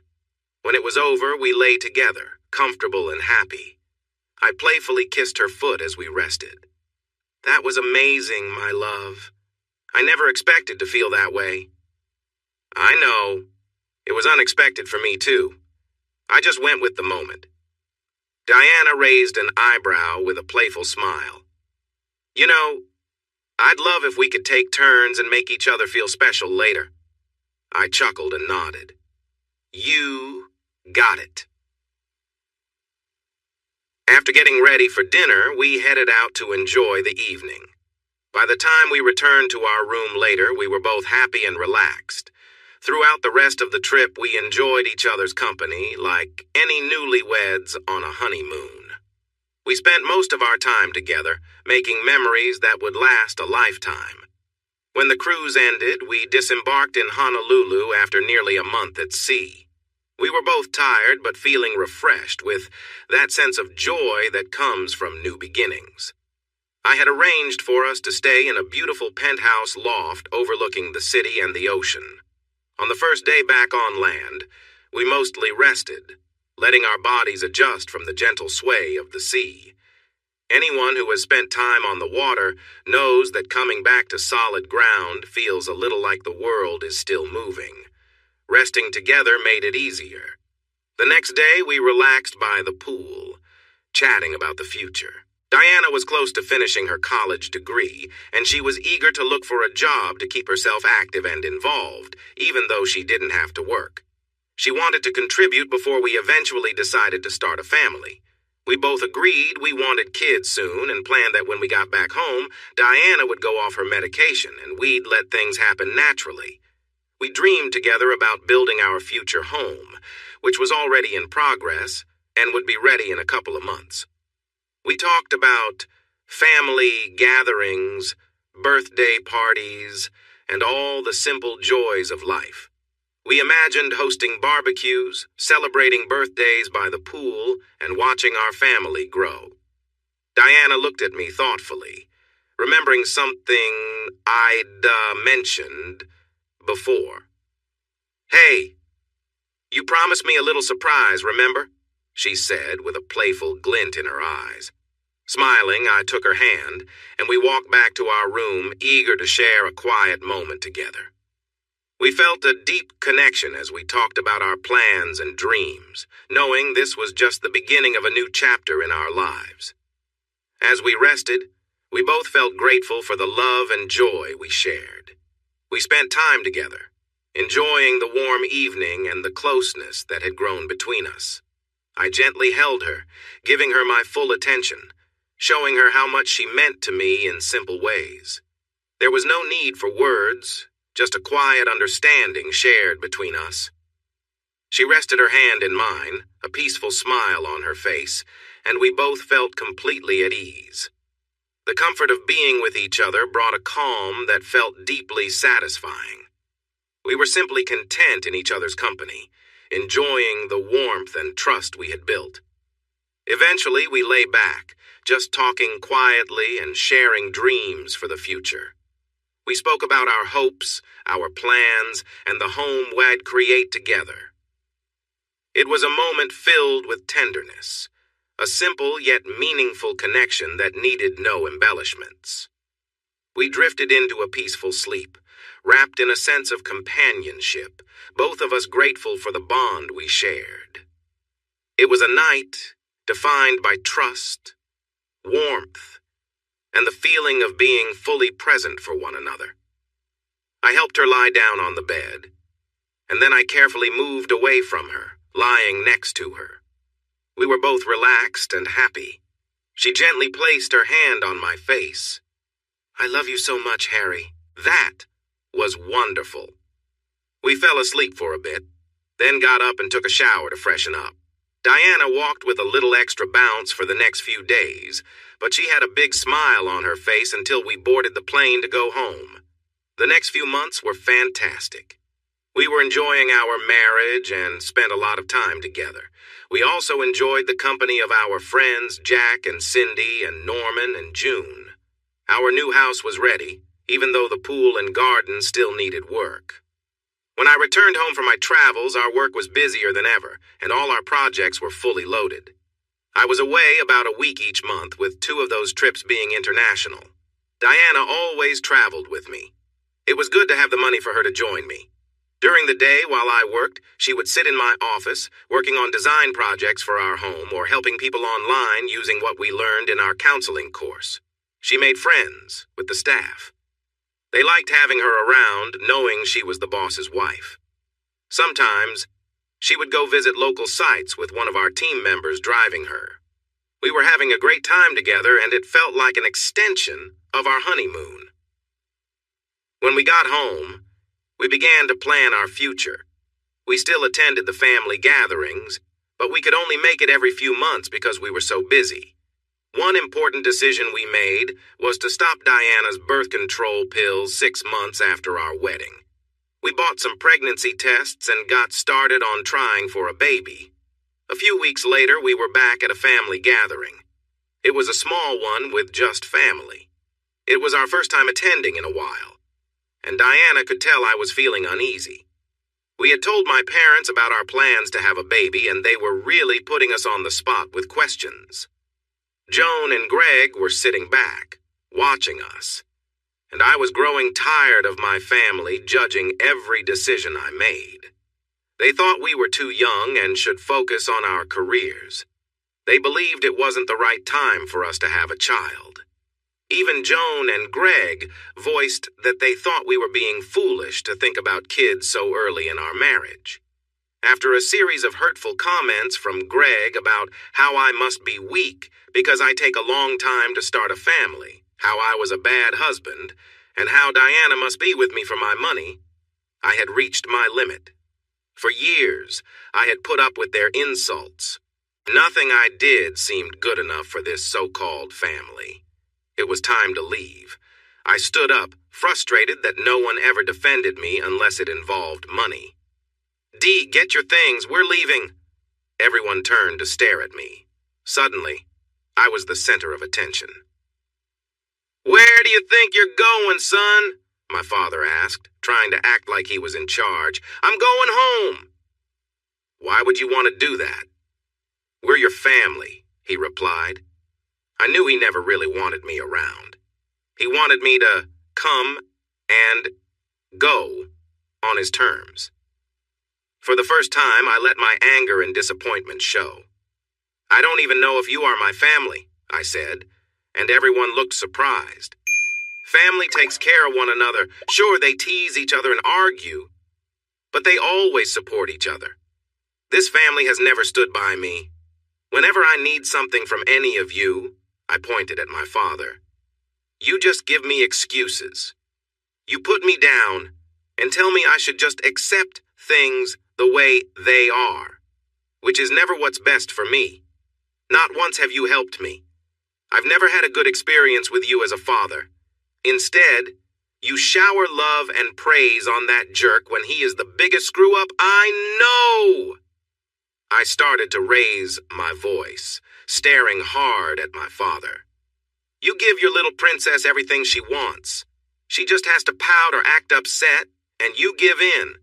I used to have a great sister, but as she gets older, she's becoming more and more selfish. She has no clue how the world works because you do everything for her. And you, I said, glaring straight at Greg, have done nothing but push me down since we were kids.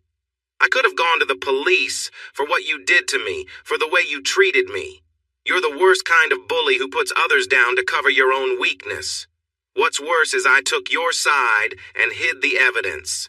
Just now, you question my worth when you can't keep a relationship for more than a month. You know why they leave you? It's because you think you're a gift to women, and that's just not true. You think everyone else is wrong because your parents could do no wrong. Well, let me spell it out for you, big brother. You are a sorry excuse for a man. You may have muscles, but you don't know how to use them wisely. Every time you speak, you only make yourself look foolish, and it makes people uncomfortable. Right now, all you can do is throw insults at me for no good reason. Just because you feel less than me in certain ways does not justify your hurtful words. It is time for you to grow up. I looked at everyone around me. My family doesn't care about me.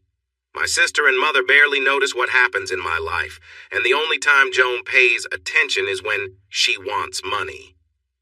No one said anything. They just stared at me while I continued to express my feelings.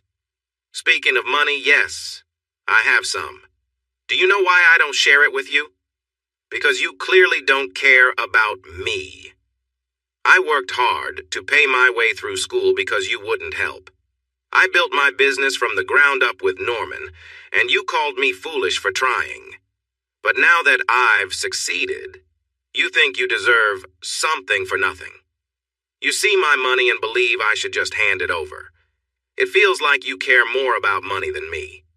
For you, I'm just a way to get what you want. I see your small construction business barely getting by, yet you keep asking me for help. You even pressed Diana to convince me. But none of you give me any reason to support you. I don't think you understand what it means to love someone or to accept help as a gift. What's worse is that I don't trust any of you. The only person who truly cares about me is my wife. I only came to this gathering for her over the years because she believes family matters, knowing what it's like to feel disconnected. But from this moment on, I will learn what that means for myself, because I'm done with all of this. You can all back off. Let's go, Diana. I turned to leave, grabbing my keys, wallet, and our phones from the kitchen. Diana followed quietly behind me before Dad tried to speak again. Now listen here, son. I spun around and glared at him, my mother sitting beside him, stunned by my expression. No, Dad. You need to listen to me.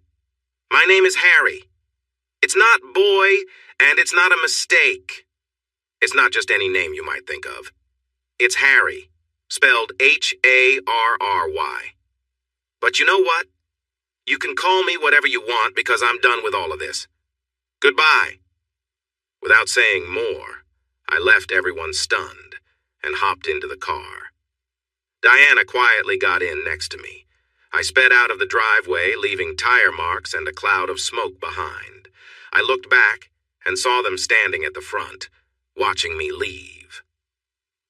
Soon, the calls began first from Dad, which I ignored, then Mom, and even Greg and Joan tried to reach me.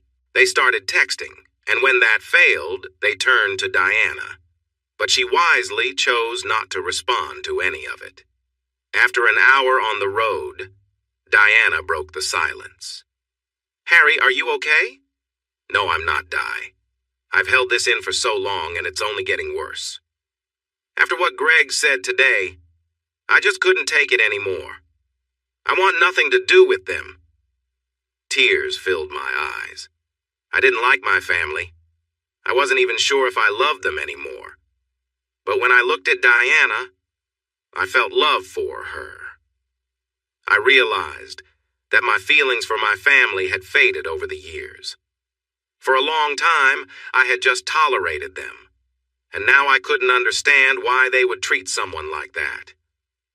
I started to cry, mourning for a connection I had never really understood as I drove home. Diana rested her arm on my leg.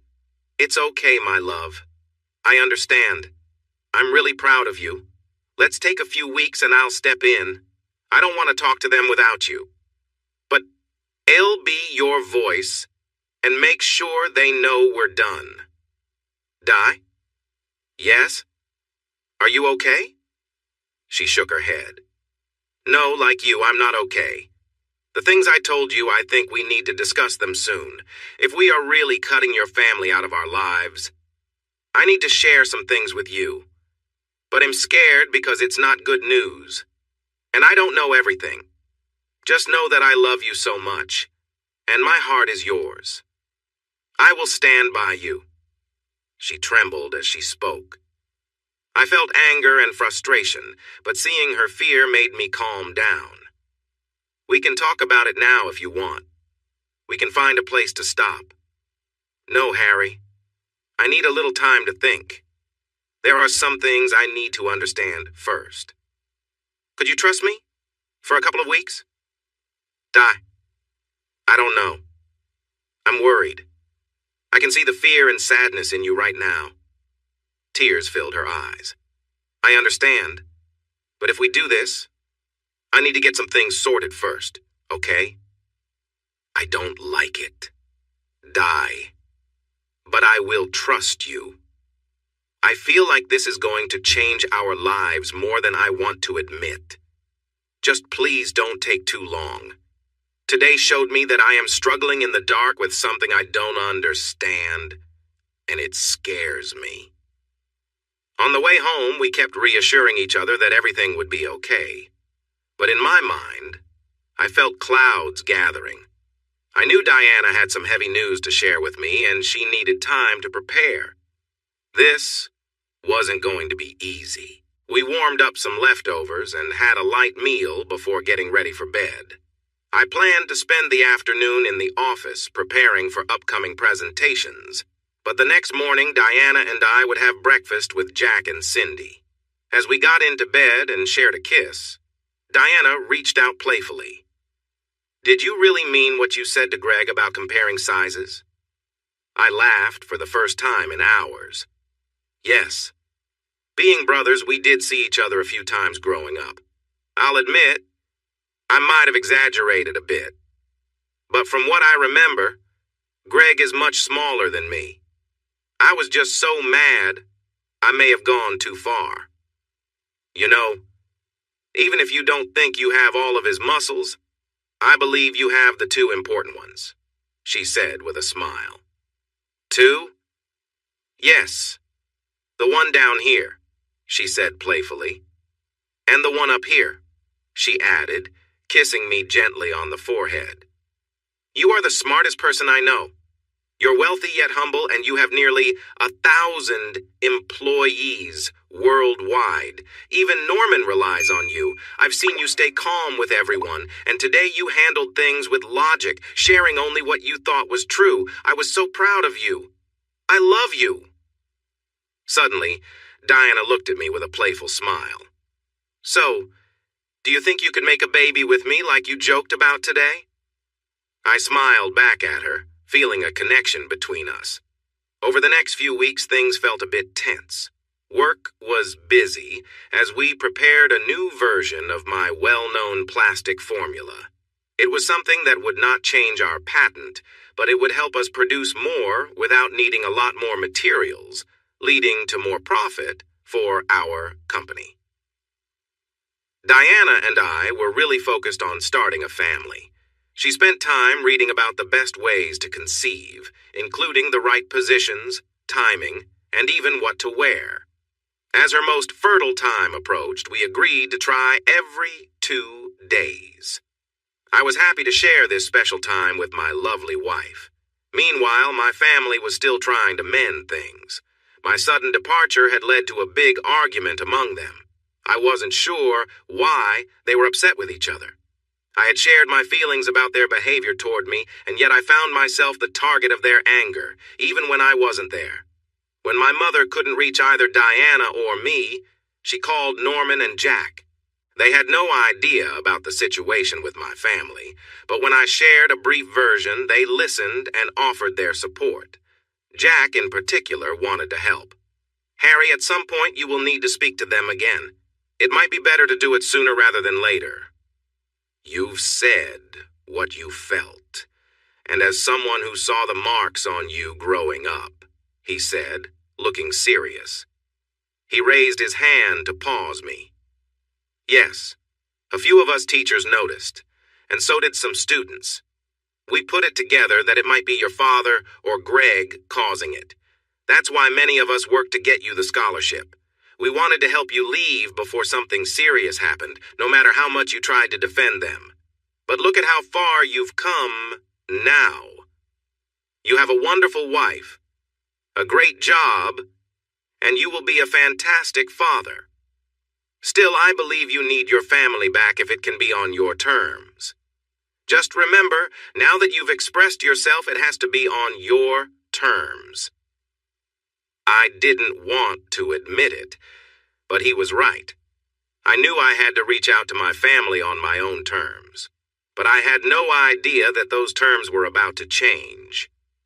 That evening at home, after we had shared a lovely time together, Diana and I were relaxing on the bed when she brought up my family. Harry, I think I should go see your parents tomorrow, she said. What? I was taken aback, still processing what Jack had said the day before. She sighed.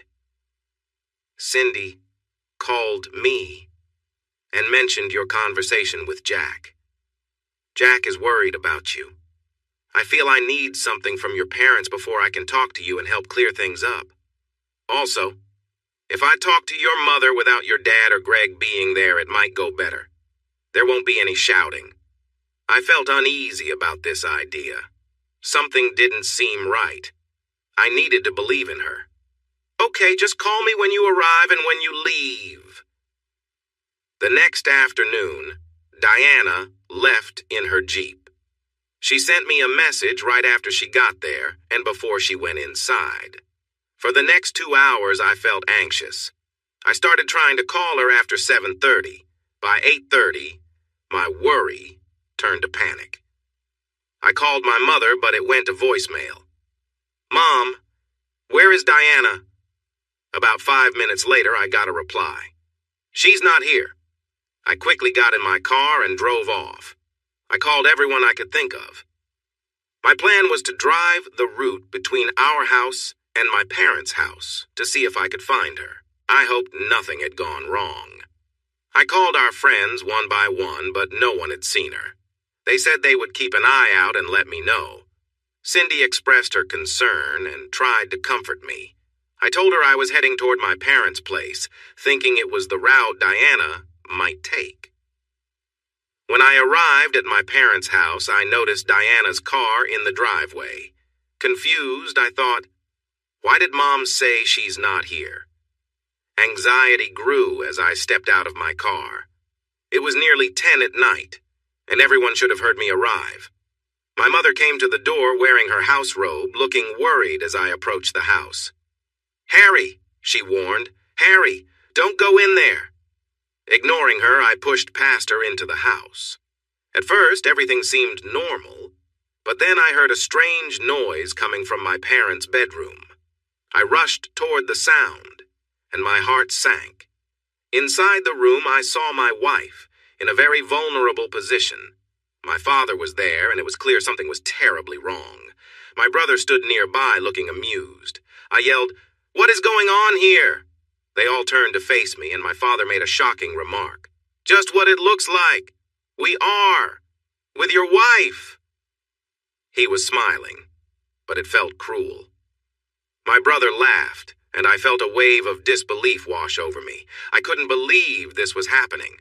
My mind raced, and the world around me began to blur. This was a nightmare I couldn't accept.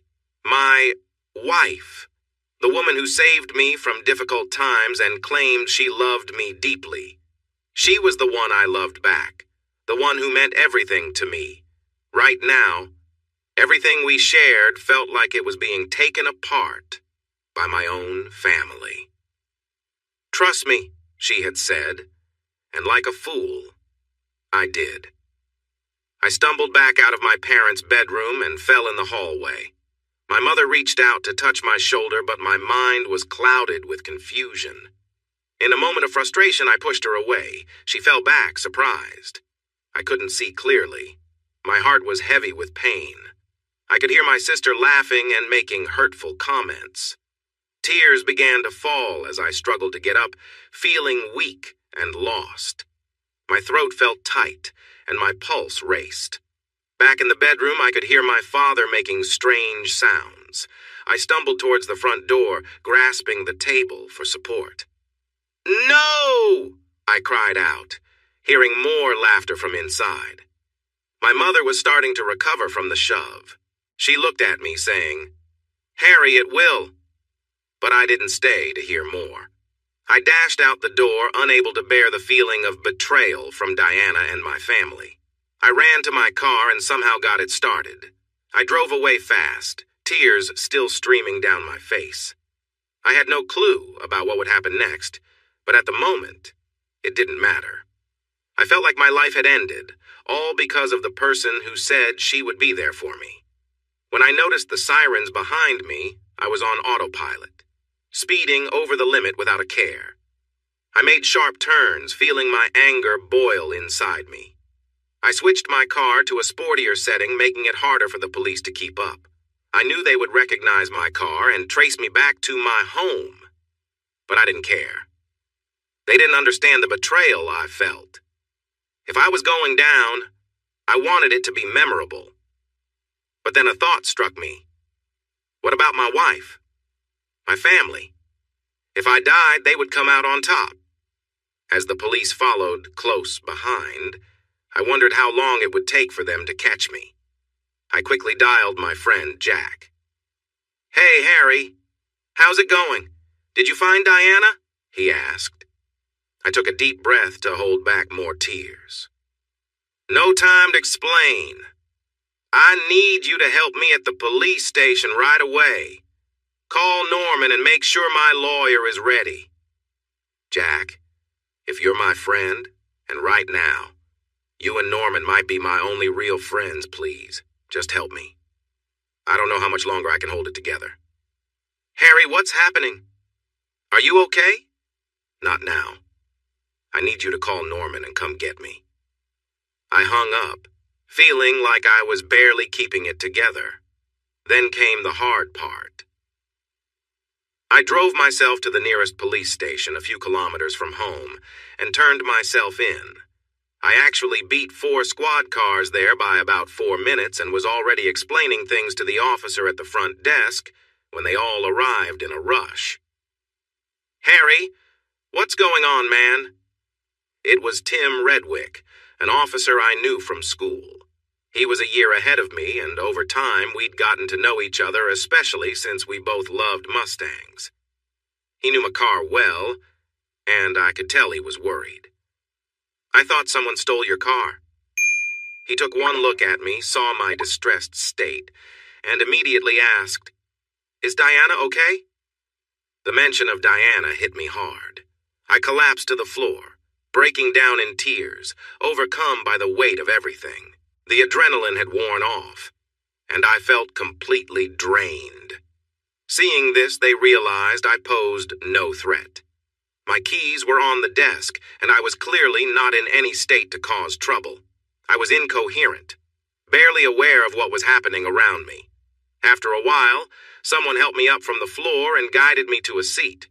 I was given tissues and water, but I just sat there, lost in anguish. I don't know how much time passed before I began to focus on my surroundings again, catching bits of conversations nearby. "I've checked the area, and there's no report that matches Diana's description," Tim was saying to someone. "Harry told me she went to his parents' house last night to get some important information from them," said Jack.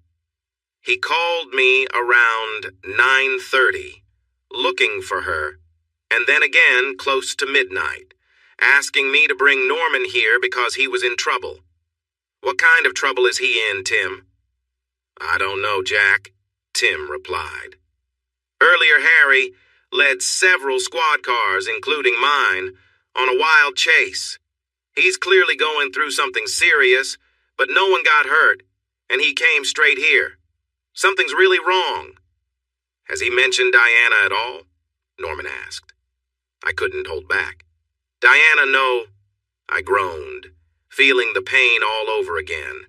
Suddenly I felt someone's arms around me. It was Cindy. "Shh, Harry, it's okay. We're here. What's going on? Where's Diana?" I broke down again, words slipping out between sobs. "Di betrayed parents," I muttered before the overwhelming pain took over, and eventually I drifted into a restless sleep. When I awoke with a start, I was lying on a couch with a blanket over me and a pillow beneath my head. I realized I'd been dreaming.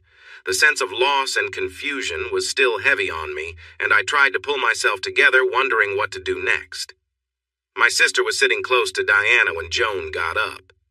Everyone turned to me with smiles. Then I heard my mother's voice from my wife's lips say, "You're just feeling nervous. Don't worry, this will all be okay." I wanted to shout, but I held it in. I found myself in a lounge. Norman and June were at a table, and Tim was there too. Jack and Cindy, who I thought were around before, were now missing. My quick movement caught their eye, and June was immediately by me. Her calming words helped ease my worry. "It's all right, Harry. You're okay. You're still at the police station. It's mid-morning, and everything will be fine." She gently rubbed my back and sat down beside me, repeating that it would be okay. I often wondered what it felt like to have a mother's love. At that moment, June felt more like a mother to me than mine ever had. "Where are Jack and Cindy? I thought they were here earlier." Tim, Norman, and June exchanged glances. "I'm not sure if you're ready for this, Harry," Norman said. I held my breath. My heart began to race and my chest felt tight. "Diana?" They nodded. "I guess I need to know eventually," I said, getting ready for what was next. "They are at the hospital with Diana." "The hospital? Wait, hospital?" Even though I was hurting and felt like everything was falling apart, and the people had let me down, I still cared about her. Was she hurt? Did something happen that harmed her? Norman continued. "Harry, we've been talking for the last few hours, and we think we have an idea of what happened to you last night. I can understand why you feel betrayed. We believe that what you witnessed really overwhelmed you. We managed to get a few words out of you, which helped us get started. So Tim here drove over to your parents' house to find out more." Tim took over. "Harry, there was some trouble, and it's not done yet. 2 officers knocked on your parents' door around 2 a.m. They saw lights on, so they knew someone was home. It took about 15 minutes of knocking before your mother answered. They didn't have a reason to enter without a warrant. But your report gave them enough to question everyone in the house. It took another 20 minutes talking to your mother before your father came out to tell them to leave. He insisted everything was fine, that it was just family at the house, and there hadn't been any issues except for your earlier argument with your wife. Tim looked at me carefully. Harry, this is hard to hear. How are you holding up so far? I clenched my fists, taking a deep breath. That's not what happened, but I sense there's more. Ill-manage. Tim nodded and continued. Norman and June were also listening closely, concerned, but still unaware of the full details. He explained that Diana had been taken to the hospital where she was being looked after. When officers visited my parents' home, my father told them that I had been thrown out for disrespecting the family, and that Diana was staying with them to be looked after due to my supposed temper. Tim's face grew more serious as he continued, recounting a disturbing discovery. After the officers prepared to leave, thinking everything was settled, my brother appeared unexpectedly, speaking in a way that made the officers suspicious. When they realized something was very wrong, they quickly acted. Norman, June, and I gasped at the same time, standing in shock. Harry, Tim said gently, Diana was found in a distressed state, and it was clear she needed help. She had been restrained, and she called out for you. The officers quickly responded, getting her to safety. My chest felt tight as the weight of this news sank in. I felt myself spiraling, barely able to process it. I was there. I was right there and didn't see it. June held me up as I felt my legs weaken. Harry, she whispered, don't give up. Diana needs you now. I steadied myself, determined to listen to the rest, no matter how painful. Tim, please continue. I need to hear all of it. Tim nodded, understanding the importance. It's hard for everyone, Harry. Just take it slow. He explained that when the officers realized what was happening, they moved quickly. They entered the room where they found Diana calling out for help. They secured the scene, ensuring everyone was safe, and made arrests. However, some family members had managed to escape during the confusion. Within minutes, more officers arrived, ensuring that Diana received immediate care and that all necessary actions were taken. Tim continued, Your father and brother fled after the officers tried to stop them. 2 officers were injured in the struggle and are now in the hospital, while your father and brother are still on the run. He took a breath and said, As for Diana, the officers untied her and covered her with a blanket until an ambulance arrived. She's been asking for you, Harry. Even in her sleep, she's been worried about you. Hearing that, I couldn't stay still. I need to see her. I need to go to her now. Tim held up a hand gently. Harry, I know you want to be with her, and you will. But before that, I need your statement. And there's some paperwork we have to finish. Diana is safe in the hospital right now, so we can go through this calmly. June, standing nearby, spoke up. How soon can we get him to her? Soon, Tim reassured her. Harry, let's go over what happened. It will help us understand things better, and then you can be on your way. For the next hour, I recounted everything. Norman and June were there, listening as I described how Diana had gone to speak with my parents after a recent argument we'd had with them. She wanted to address some difficult issues about my family. Then I explained my panic upon receiving a message saying she wasn't where she was supposed to be. I rushed to my parents' house, not sure what I'd find, only to walk in on a scene I couldn't fully process at the time. I described how, in my shock and pain, I thought Diana was there willingly and fled the house, overwhelmed and heartbroken. I drove aimlessly, consumed by confusion, until I realized police cars were following me. Finally, I brought myself to turn in at the station, calling Jack for help and asking him to bring Norman and a lawyer. Tim took notes, asking a few clarifying questions. One detail stuck with him, though. "Harry, back in school, there were some signs you often wore clothes that didn't fit, and there were times you looked like you'd been hurt. We all heard rumors, but we didn't know what to believe. Now, medical staff have found signs of injury on Diana, marks that suggest she was hurt. Does this connect with anything from your past?" I could feel my anger simmering. My family had harmed Diana in ways I'd only just started to understand. I explained as calmly as I could about the difficult history with Greg and how, growing up, I was never treated as an equal in my own family. Tim listened carefully, and as I spoke, I felt a new sense of determination to stand by Diana, knowing we'd face what was to come together. I shared how my accomplishments were downplayed. It took about 10 more minutes for Tim to feel satisfied, and he asked us to wait while he filed his report. After about 20 minutes, Tim returned. "Okay, everyone, there are a few important updates. First, the speeding and evading police charges have been dropped. Instead, you will take a defensive driving test. I also spoke to the station commander, and you can participate in some upcoming police charity events. This was the biggest legal hurdle for you, so you are now free." Before I could respond, he added, "I will arrange for a car to take you to the hospital. I don't think you are in a good state to drive." Turning to Norman and June, he said, "We can take you too, if you'd like. But there's one more thing." We looked at Tim in surprise. "Your mother and sister are here," he said, allowing the news to settle. "Your mother wants to see you." I quickly replied, "I don't care. I need to see Diana."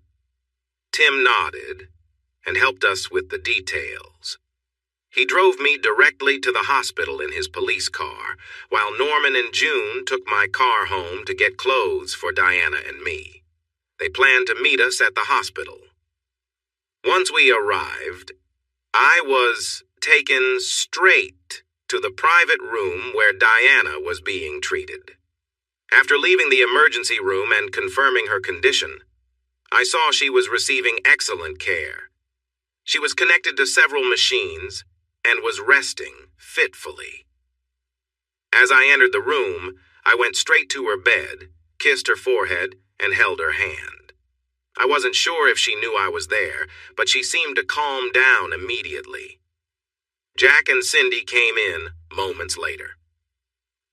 Without letting go of Diana's hand, we embraced and cried together. The following days felt like a roller coaster of emotions. Many people visited: Norman, June, Jack, Cindy, Tim, and some co-workers who knew both Diana and me. News had spread about our situation, and many in the community were supporting us. We received cards and flowers from many different people, most of whom I didn't even know. That first night, I stayed in a chair next to Diana. I think it was around 2 a.m. when I felt a hand touch my head. I looked up to see her awake and looking at me. I hadn't let go of her hand since I arrived. "I'm so sorry," was the first thing I said. "Please tell me you love me," she said, her eyes searching mine.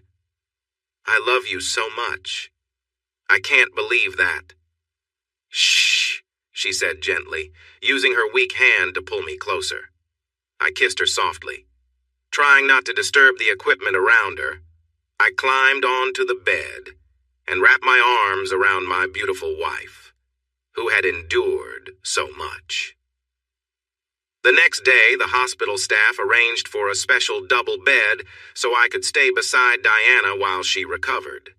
She was on an IV drip with pain relief and other medications to help her heal, and we were both told we'd be in the hospital for a few days. Later in the afternoon, Tim and another officer, Karen, visited along with Norman, June, Jack, Cindy, and Paul, my lawyer. Diana wanted me and Paul to stay with her as she gave her statement. What she shared was deeply troubling. Diana explained that she had gone to my parents' house with good intentions, hoping to ease the tension between us. She also needed some important documents, including my original birth certificate. When she arrived, she was welcomed in and sat down to talk with my mother. They shared a cup of tea, which tasted a bit stronger than usual, but she didn't think much of it at the time. After that, her memory became hazy, and she found herself waking up later, disoriented and restrained. As she described the situation, it became clear that she had been put through a terrible ordeal.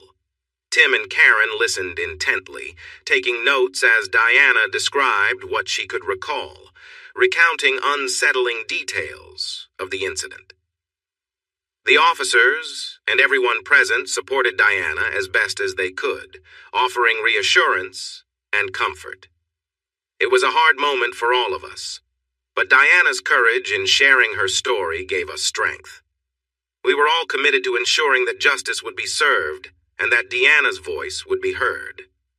Diana shared the details with a trembling voice, clearly distressed by what she had endured. She explained that after she had been given a strong sedative, she remained aware of what was happening but found herself unable to move or react. At that point, she tried to struggle, only to be stopped forcefully and reminded to stay silent. Through her hazy memories, Diana recalled words meant to control and frighten her, and she was warned to keep quiet about the incident. They threatened her with serious consequences if she ever spoke up. With time, her mind became foggy from the drugs, and she could only remember snippets, like hearing voices or feeling faint sensations. At one point, she thought she heard my voice and tried to call out, but couldn't. Later, she vaguely remembered someone covering her with a blanket, and soon after, she faded in and out of awareness until she finally woke up and found me beside her. By now, Diana was sobbing, her spirit weighed down by the terrible experience. I held her hand tightly, feeling an overwhelming resolve. My sadness turned to a steady anger, knowing that people I once trusted had caused her so much pain. I silently promised that I would do everything in my power to seek justice for her and ensure she felt safe again. As I listened to her story, I felt a deep anger rising inside me. I thought about how I wanted to confront everyone involved: my father, my mother, my sister, and yes, even my mother who had neglected me. I felt like they needed to face the consequences of their actions. How could anyone do something so hurtful? I found myself questioning what I had done to deserve this treatment. After Diana shared her experience, Tim and Karen said goodbye, promising to check in on us later. Just then, I had an idea. I asked everyone to give Diana and me some extra time alone. They looked surprised but could see that this was important, so they left us in the room. They knew part of what had happened, but I doubted they understood everything. Once the door closed, I noticed that Diana seemed worried, and I felt a bit uneasy too. My wife had been through difficult times before we met, and now my own family had hurt her as well. I wasn't sure about the challenges we faced, but I knew she hadn't meant to betray me. It hurt, but I wanted to support her. She was still trying to process everything. I realized that we might need a good counselor to help us both. At that moment, it seemed like Diana was in more pain than I was. I leaned back on the bed and hugged her for a while in silence. She started to cry again, gripping my arm tightly. I understood that this moment would unfold many times in the near future. I was sad because we had a wonderful relationship, but it felt damaged. How could they do something so cruel to someone so close to them? That anger surged within me again. But then Diana's earlier words came back to my mind. As she calmed down, I knew I needed to ask her some hard questions. Di, I'm not going to ask if you're okay because I know you're not. I'm not either. I want you to know that I love you completely, even after everything that has happened. We will get through this, and I hope we can do it together, all right? She turned to face me, having removed her glasses. Her beautiful brown eyes were red, her face puffy from crying, and her nose was running. She looked like she was struggling. But as she looked at me, I sensed she saw hope and needed someone to lean on. I wanted so much to be that support for her. But I needed to understand more. A few minutes ago, while you were telling your story, you mentioned something I've never heard anyone say before. Can I ask you about it? If you don't want to talk about it, just let me know and I'll drop it. Okay? She nodded. You mentioned the statement, "He's not my son"? Diana, what does that mean? He's not my son? For a moment she looked worried. Then she stared at her hands. Then she looked at me. She found it hard to talk, but finally said, "My love, this is something I've wanted to tell you. It's why I wanted those papers from your mother. One of them is an old DNA test about you. Roger is not your biological father." So many things started to make sense. So all these years, they knew and kept it from me? Why? From what I understand, they didn't find out until you were about 3 years old. As you grew up, it became clear that your mother had an affair. You didn't look like your father and brother. Your hair was different, among other signs. Honestly, I'm not sure of all the details, but that's why they feel anger towards you. They see you as different, as an outsider. I believe Roger only gave you what he had to, and not more. You might think your mother never defended you because you were seen as a mistake. Greg and Joan are his, but you are not. You knew? She lowered her head and nodded. Yes, I found out a few months after we started dating. It was accidental. At that point, I was mostly seen as a family friend. Your family didn't know we were dating, and I was hesitant to tell them because you were becoming so important to me. I left my prescription sunglasses at their house. I walked in on Roger sorry. I can't call him your dad anymore, arguing with your mom about something you did. I think it was about your chemistry project. He said that since you weren't his son, he shouldn't have to put up with your behavior, and that you owed him for raising you or something like that. They knew I heard part of that, so Roger left the room, and Martha shared some things with me. She paused, took a breath, and continued. There's more. Martha showed me the DNA evidence and hinted that she had a letter from your real father for you, but Roger would never let you see it. I wanted to get those for you.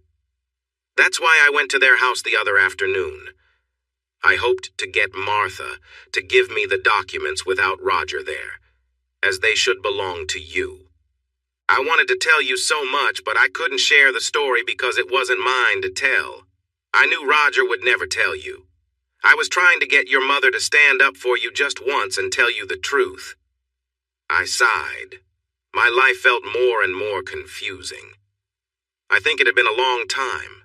I just never realized it. I needed to move on, though, and I focused on my next question, knowing it could hurt my already fragile wife. Why couldn't you tell me? Diana looked down at her hands and stayed quiet for a long moment.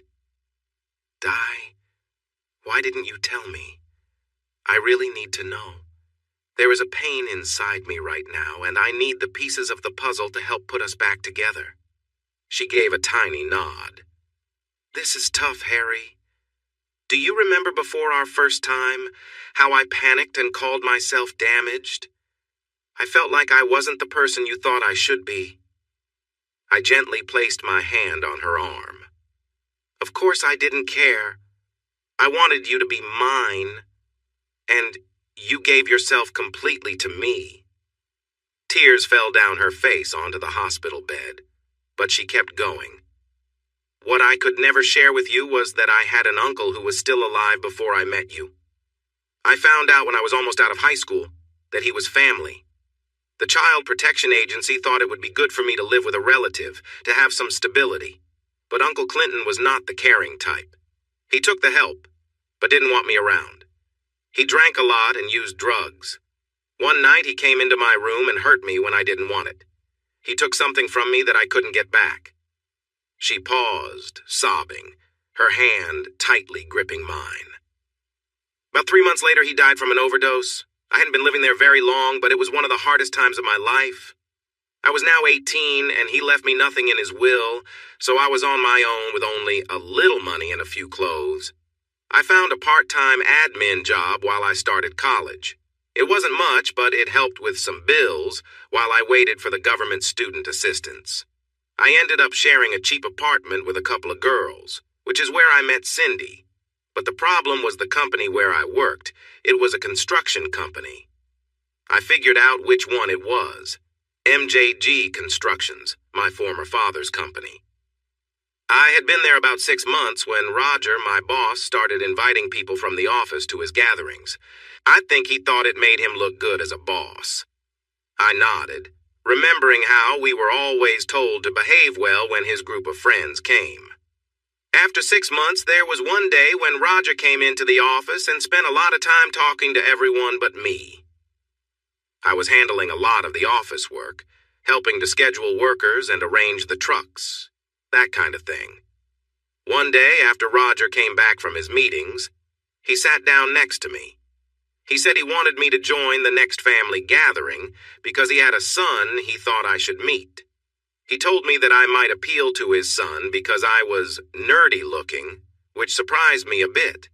He continued that he knew about my family situation and could help keep my past private as long as I met his son. I shook my head, starting to understand the situation better. So my father, Roger, who is no longer really my father, set us up. Yes. What I only found out later after I called you my boyfriend. She smiled, and for the first time that day, it felt like the sun came out. I learned he introduced us to get to your money. He believed that since you were close to your family, he couldn't just ask you for help. He thought I could be a way to get what he wanted. But I stopped working there once I got my college funds, shortly after we met, so his plan fell through. How did you find out about his intentions then? She took a deep breath. He told me after I announced that we were dating. He warned me that if I didn't do what he wanted, he would share my past with you. He would say terrible things about me to make sure you would stay away. What did you say to him? It was very difficult. I was really starting to fall for you, and I didn't want to lose you. His hurtful words affected me deeply, but I also knew you would make your own decisions. So I told him I would help if you and the family needed to communicate. But I would never ask you for money. That was your business, and no threats could make me turn against you. Suddenly, it felt like a heavy burden I had been carrying for years was lifted. Diana, before you say anything else, I need to tell you something.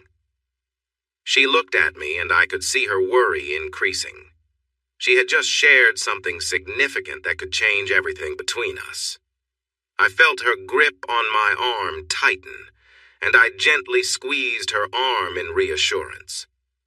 You are the most incredible woman I have ever met. I loved you before I knew this about your past. You are the center of my universe, and I didn't think I could love you more than I already do. When I saw you on that bed in my parents' room, it felt like everything had been taken from me.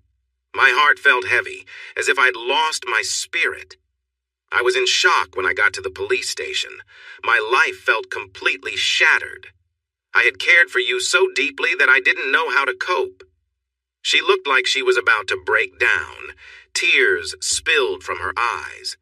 She gazed at her lap and asked, You say you loved me. Has what happened to me changed that? No. She looked up at me. No, if anything, my love for you has grown stronger. Diana, my dear, you have faced so much. You have fought for me, and you've never done anything to dishonor us. You went to that house for something I needed. Yes, you didn't share everything with me, but I understand your choices. Even in this difficult time, you're still fighting for us. Diana, I could not love you more than I do right now. I will ensure those who hurt you will face the consequences. I took a breath to calm myself.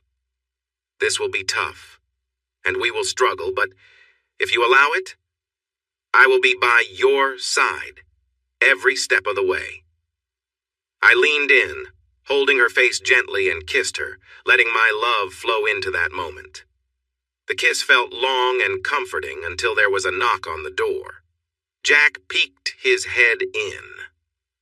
Hi. Is everything okay? No, it's not, Jack. We are not okay. But we have each other, and we will get through this, I replied. Yes, please bring everyone in. With Diana's permission, there are things I need to share. Everyone entered the room, and with Diana's approval, I summarized the past week and shared some family secrets that I had just learned. As I explained the terrible things my family did to Diana, Jack and Norman grew visibly upset. Then when I revealed that I wasn't Roger's son and that my mother had an affair, they were shocked. When I talked about the plan to hurt Diana for money, they felt embarrassed for me. I chuckled lightly and said, well, their plan backfired.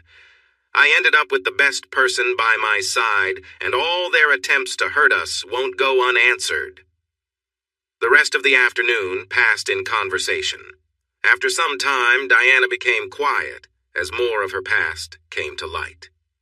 Tim knocked on the door and walked in. The others sensed it was time to leave and told us they would check in with us tomorrow. Tim updated us on the situation. They had a few leads on Roger and Greg, but for now, they were still out there. My mother and sister were still in custody and had met with their lawyer. Tim was unsure if he would be their lawyer much longer after hearing about the charges against the girls and what the consequences would be for the men when they were caught. The company's finances were still intact, but that could change soon. We talked for a few more minutes, and then he left, promising to keep us updated. I sent a message to my lawyer asking to discuss bailing out MJG. Despite everything, many people depended on that company for their jobs. If the business was strong enough, I might be able to buy it and keep those jobs. However, I was uncertain whether the lawyers would need to look into it. That night, we slept in the hospital bed together, holding each other close.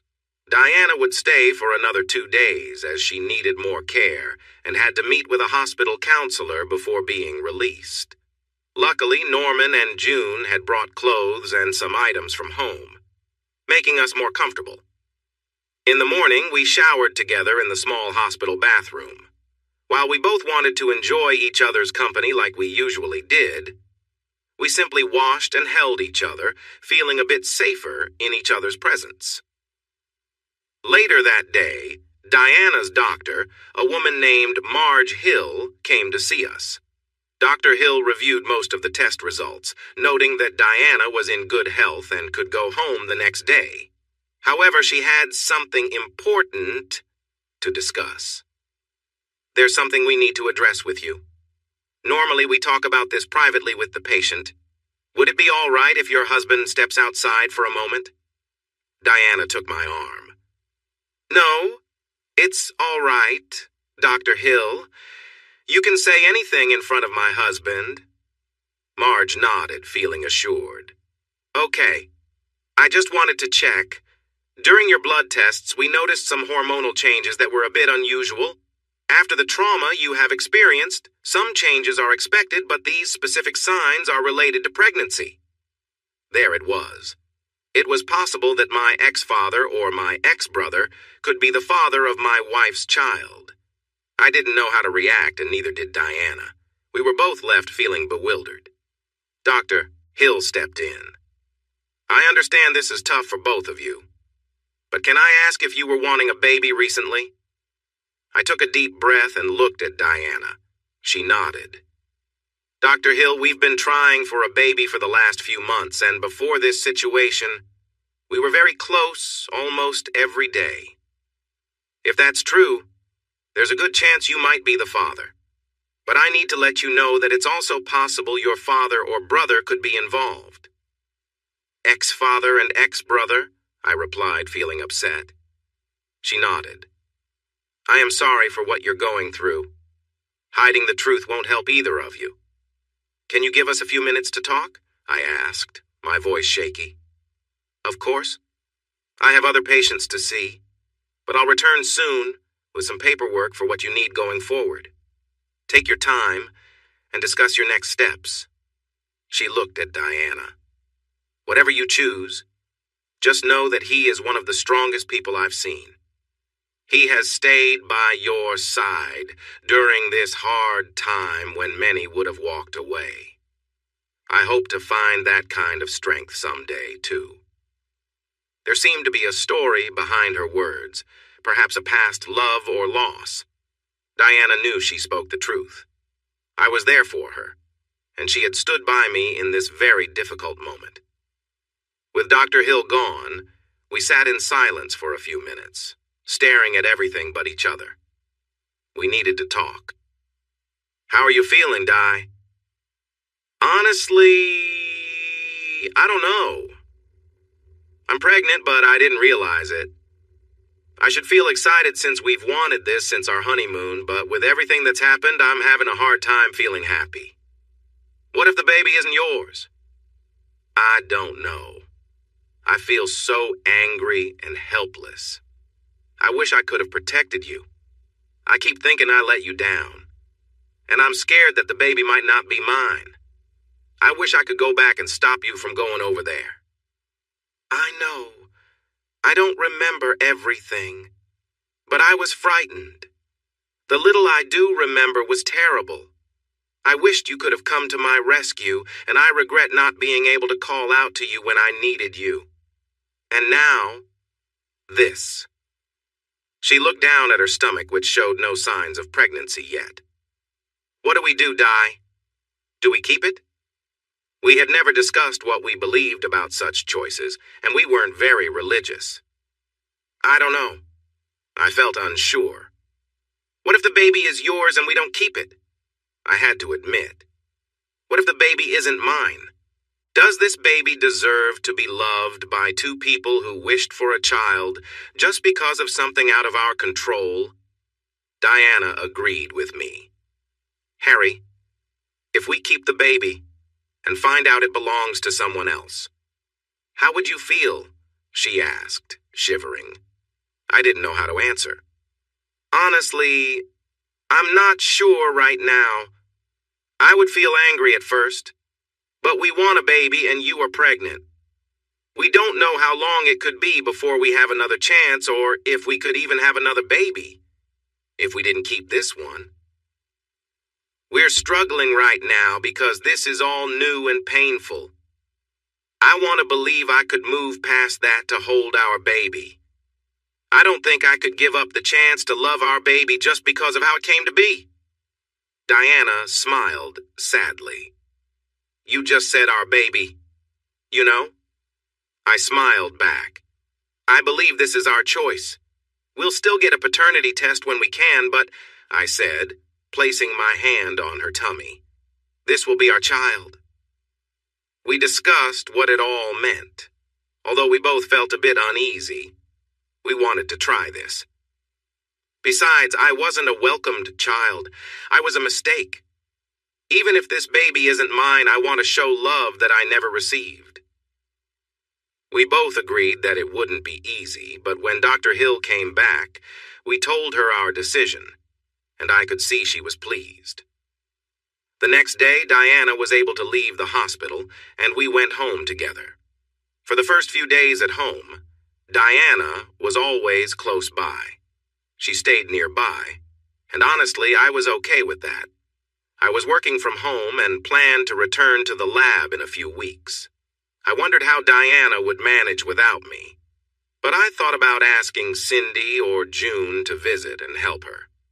We also had a psychologist visit us each week to help with everything we were dealing with, both separately and together.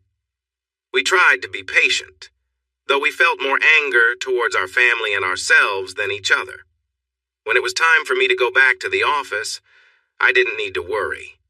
The girls were happy to help, and Diana understood I couldn't stay away from work forever. The first day back was tough. When I arrived, everyone checked on me and asked about Diana. They didn't know everything that had happened, but they understood something bad had taken place in my family. My ex-mother and ex-sister were in jail, and the police were looking for my ex-father and ex-brother.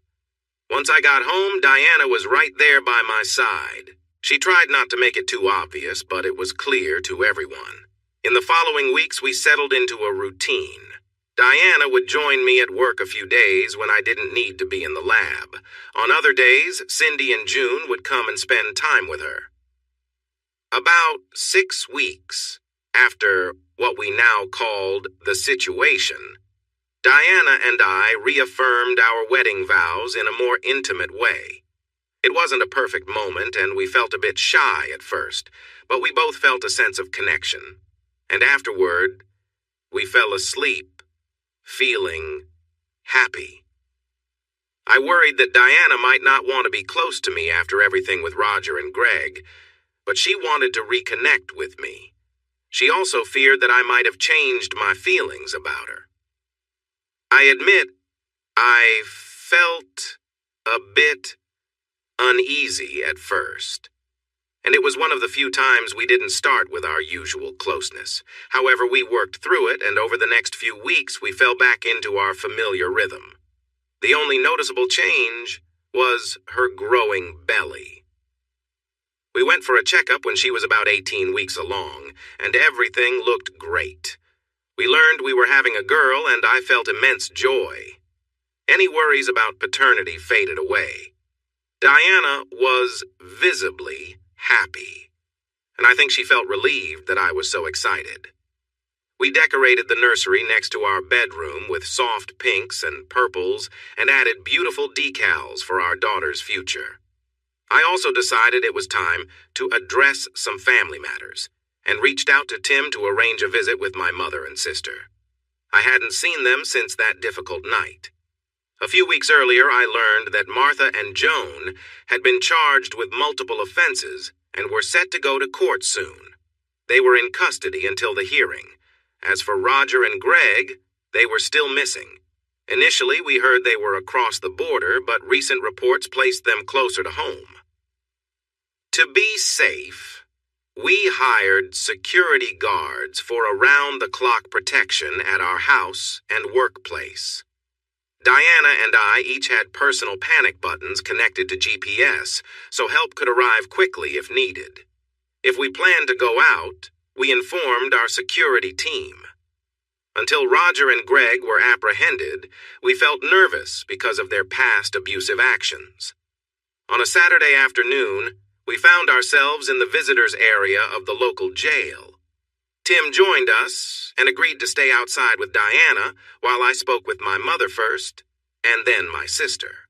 The visitors' room looked much like what you might see in movies. Plain green walls, a metal table, and chairs attached to the floor. I noticed a video camera in one corner, but no one-way mirror was visible. The officer who brought me in mentioned that the room was monitored by video to ensure everyone's safety. About 5 minutes later, my mother was brought into the room. She wore brown coveralls and white shoes and had her hands restrained. They asked if I wanted her secured to the bench, but I said no. My mother seemed to have aged a lot in the past few months. Her hair was pulled back, but it looked unkempt.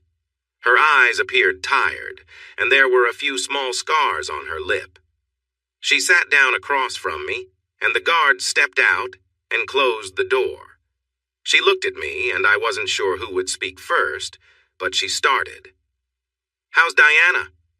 I expected her to ask about me or apologize for everything. I was surprised she asked about Diana first. "She's doing well. She's outside and she's expecting a baby." For a moment, her expression turned serious, then softened. "Pregnant? I don't know if I should ask."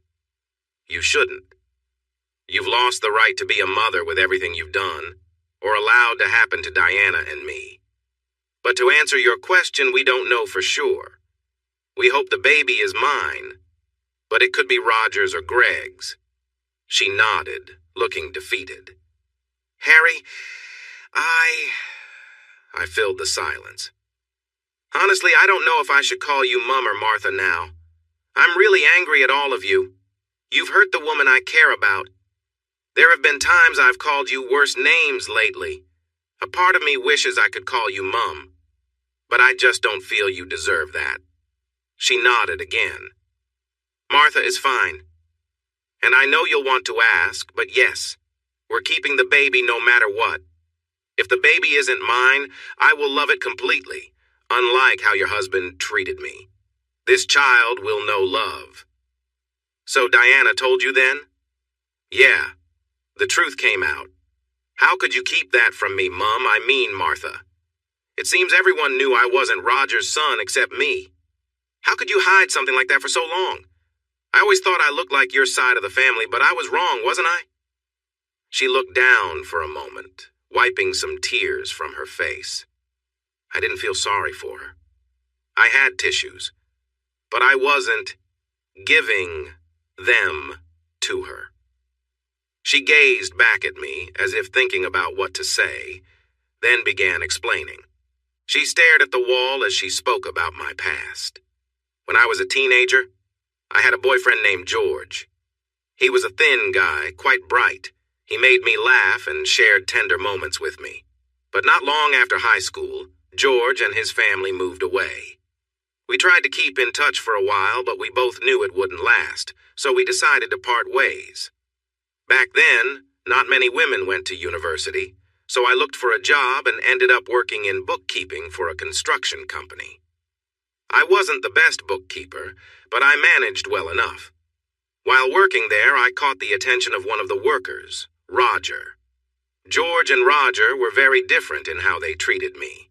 George was easygoing and gentle, while Roger was more assertive and persistent. I ended up dating Roger for almost 6 months before I found out I was going to have a baby.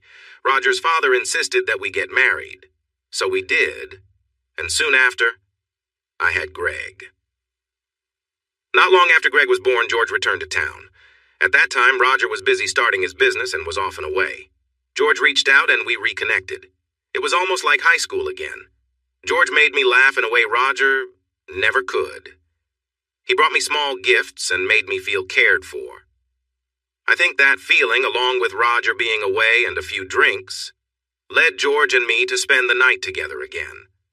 Unfortunately, I found out soon after that I was pregnant once more. I felt terrible about being unfaithful, but I never told Roger straight away. When you were born, Roger was thrilled. He had 2 sons, and he worked hard to provide for us, but he wasn't around much. So I raised both of you as best I could. I had a feeling you weren't Roger's son, so I got a DNA test that confirmed it. I never told George, but I felt a lot of guilt and ended up getting pregnant with Joan.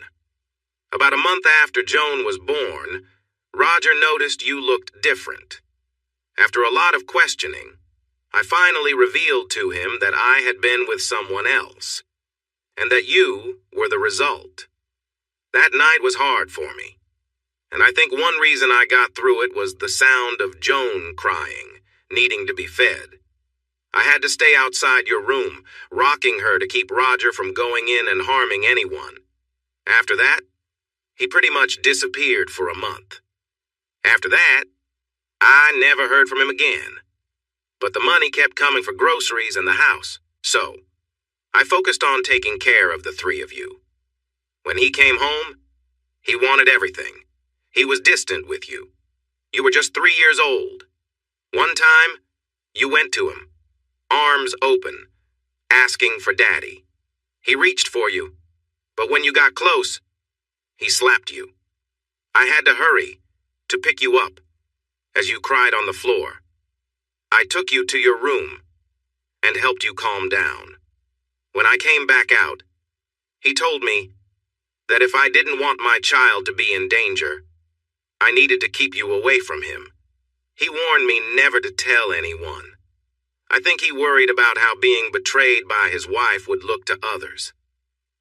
So, I kept you away from him as much as I could.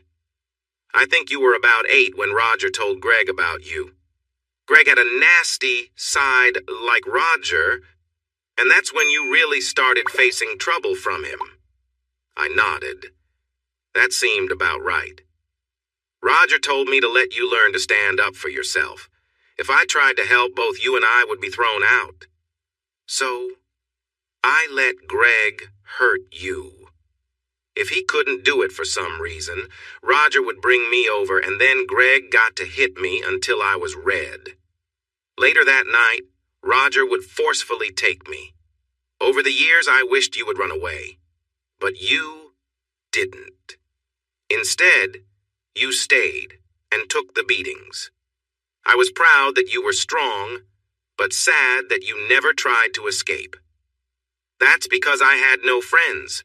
Roger, Greg, and Joan made sure of that.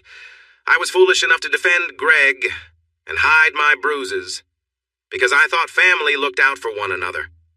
I learned that's not true for us, even with my mother. My words hit hard, but again she nodded. You're right, she sighed. I won't make excuses for what I did. I deserve your anger, but you deserve to know the truth. Now it was my turn to sigh, and she continued. When you got the scholarship, I was so happy. Finally, you could get away from this family and find your own path. I hoped to see you free. When you started dating Diana, my joy grew. She proudly claimed you as hers and stood up to your father, sorry, Roger, when he tried to pressure her. A small smile appeared on her lips. I was proud of her that day. Few people have stood up to Roger over the years. The only other time someone got one up on him was when you made your discovery and filed for your patent, I interrupted. Right. Your patent. When you submitted for that, and Roger understood its importance, he was furious. She took a shaky breath, sharing more about the harsh treatment she'd endured over the years, revealing the control and cruelty Roger had exerted over her and others in the family. Her voice was empty of expectation or self-pity, simply recounting the events. I'm not looking for sympathy, Harry, she said, her tone hollow. I just want you to know what happened. She explained how Roger's intentions took a dark turn after he saw I was finding success on my own, my new job, a better car, and a fresh start. He couldn't stand that I wasn't sharing my life or income with the family. It frustrated him that I wasn't under his control anymore, as he had always believed I was. With the support of Greg and Joan, he devised a plan to seize control over me and, in his mind, take what he thought he was owed. When you had that argument and left, Roger went over the edge. He was determined to get Diana involved in his scheme, thinking it would somehow bring him closer to controlling your life. He figured if he could manipulate you and Diana, he'd gain access to everything you had worked for. She took another deep breath. When Diana came by that day to pick up some papers related to your family history, Joan saw an opportunity. She called Roger and Greg and then tampered with Diana's drink, making sure she wouldn't be able to leave. I stayed in the background, unable to stop what was unfolding. When they arrived, I was sent to a separate room, forced to remain silent. She paused, struggling to continue, then looked at me with genuine regret. I should have done more to protect her, but fear held me back. I knew they were capable of anything, and I was terrified. When you called, I sent that message hoping you'd believe she wasn't there, but I didn't know they planned for you to find her like that. I am deeply sorry, Harry, for all of it. For the first time, I saw true remorse in her eyes, regret for what had happened to Diana, and the pain caused. Her words weighed heavily, but I felt a renewed resolve to make sure both Diana and I could finally find peace and move forward, free from the darkness that had surrounded us. "I'm to blame for everything because I wasn't honest," she said quietly, not once looking at me. I noticed her brown prison uniform was stained darker with tears. "I think I can accept that," I replied. She continued, "I assume you know most of the story by now. With Diana still with you, there must be some things you figured out." "Yeah, but I still have a few questions. I will do my best to answer them." "Okay. Did Roger have a relationship with Joan?" "Yes, since she was old enough. Roger also made Greg hurt me and forced me to do things I would rather forget. Please don't ask me about those details. I would prefer to leave that part behind." "I understand. My next question is about the DNA report and the letter from my real father. Can I have those?" She smiled, a genuine warmth I hadn't seen from her in a long time. "Yes, Harry, you can have them. I plan to get them for Diana, but they're still hidden under a false panel in my winter clothes drawer. If you can visit the house and ask my lawyer for access, you can retrieve them. Unfortunately, I don't think you'll be leaving here anytime soon." "I don't think so either." This next question is hard for me to ask. Did I ever do something wrong that made you stop caring? Before I could pull my hands away from the table, she reached out and touched my hands with her own. "No, Harry, you didn't do anything wrong. It was me who made mistakes. I thought by keeping my distance and taking the brunt of the abuse, I could protect you from the worst. I was wrong. I believed I was doing my best to keep you safe, but I see now that my view was limited. I love you, sweetie, and I know this might mean little to you now, but I really do. I am so proud of all you have achieved. You are far better than my husband. I may never get to say this again, but I love you, and I will always love you. I regret everything. You are my son, and I have made a mess of things. Still, if today has helped you find some understanding and closure, that is all I can hope for." With that, our conversation came to an end. She pulled her hands back, and we shared a prolonged look. Finally, she stood, walked to the door, and a guard came to open it. As she stepped through, she turned back to me. "One last thing, my dear. They may have called you a mistake, but you are not. You were born from the love between George and me. You are my greatest achievement, and if we never speak again, know that I will always be proud of the man you have become." With that, she left. I sat there for a few minutes, realizing that my mother had faced her own struggles, perhaps even worse than mine. It seemed she had endured a lot at home. My family was deeply troubled. It wasn't long before there was a knock on the door. "You ready for the next visitor?" the guard asked. "Yes. Bring her in." If my mother looked bad, Joan looked even worse, wearing the same coveralls. She sat down at the table and glared at me. Her hair was short and messy, and she had a new scar on her cheek. It seemed like she hadn't slept in days. When she wasn't glaring, she looked around the room as if she expected something to jump out at her. For someone who seemed to have had it all, this must have been a shocking change for her. After talking with my mother, I could see her perspective. But Joan, who was supposed to be my sister, was still a mystery to me. I didn't start the conversation. "You know, there are a lot of people in here who know who you are," Joan said matter-of-factly. "And why should I care about that?" I replied. "Many of their family members work for you or one of your suppliers. It seems you're quite well known around town.